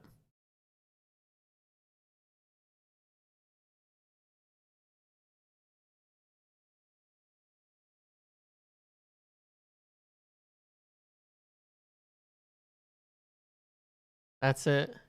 Wow. 0-0.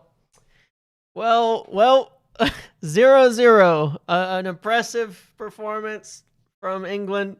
Lucky to escape after what should have been a penalty, to be honest. A clear penalty from Konsa. But I'm afraid England are still England as of now. They have not changed. All right. Anyway, guys, thank you for hanging out with me today. I appreciate you all very, very much. It's been a good one. Enjoy the rest of your evening. Enjoy the next games more than this one, hopefully. And I will see you guys later. Thank you very much, guys. Goodbye.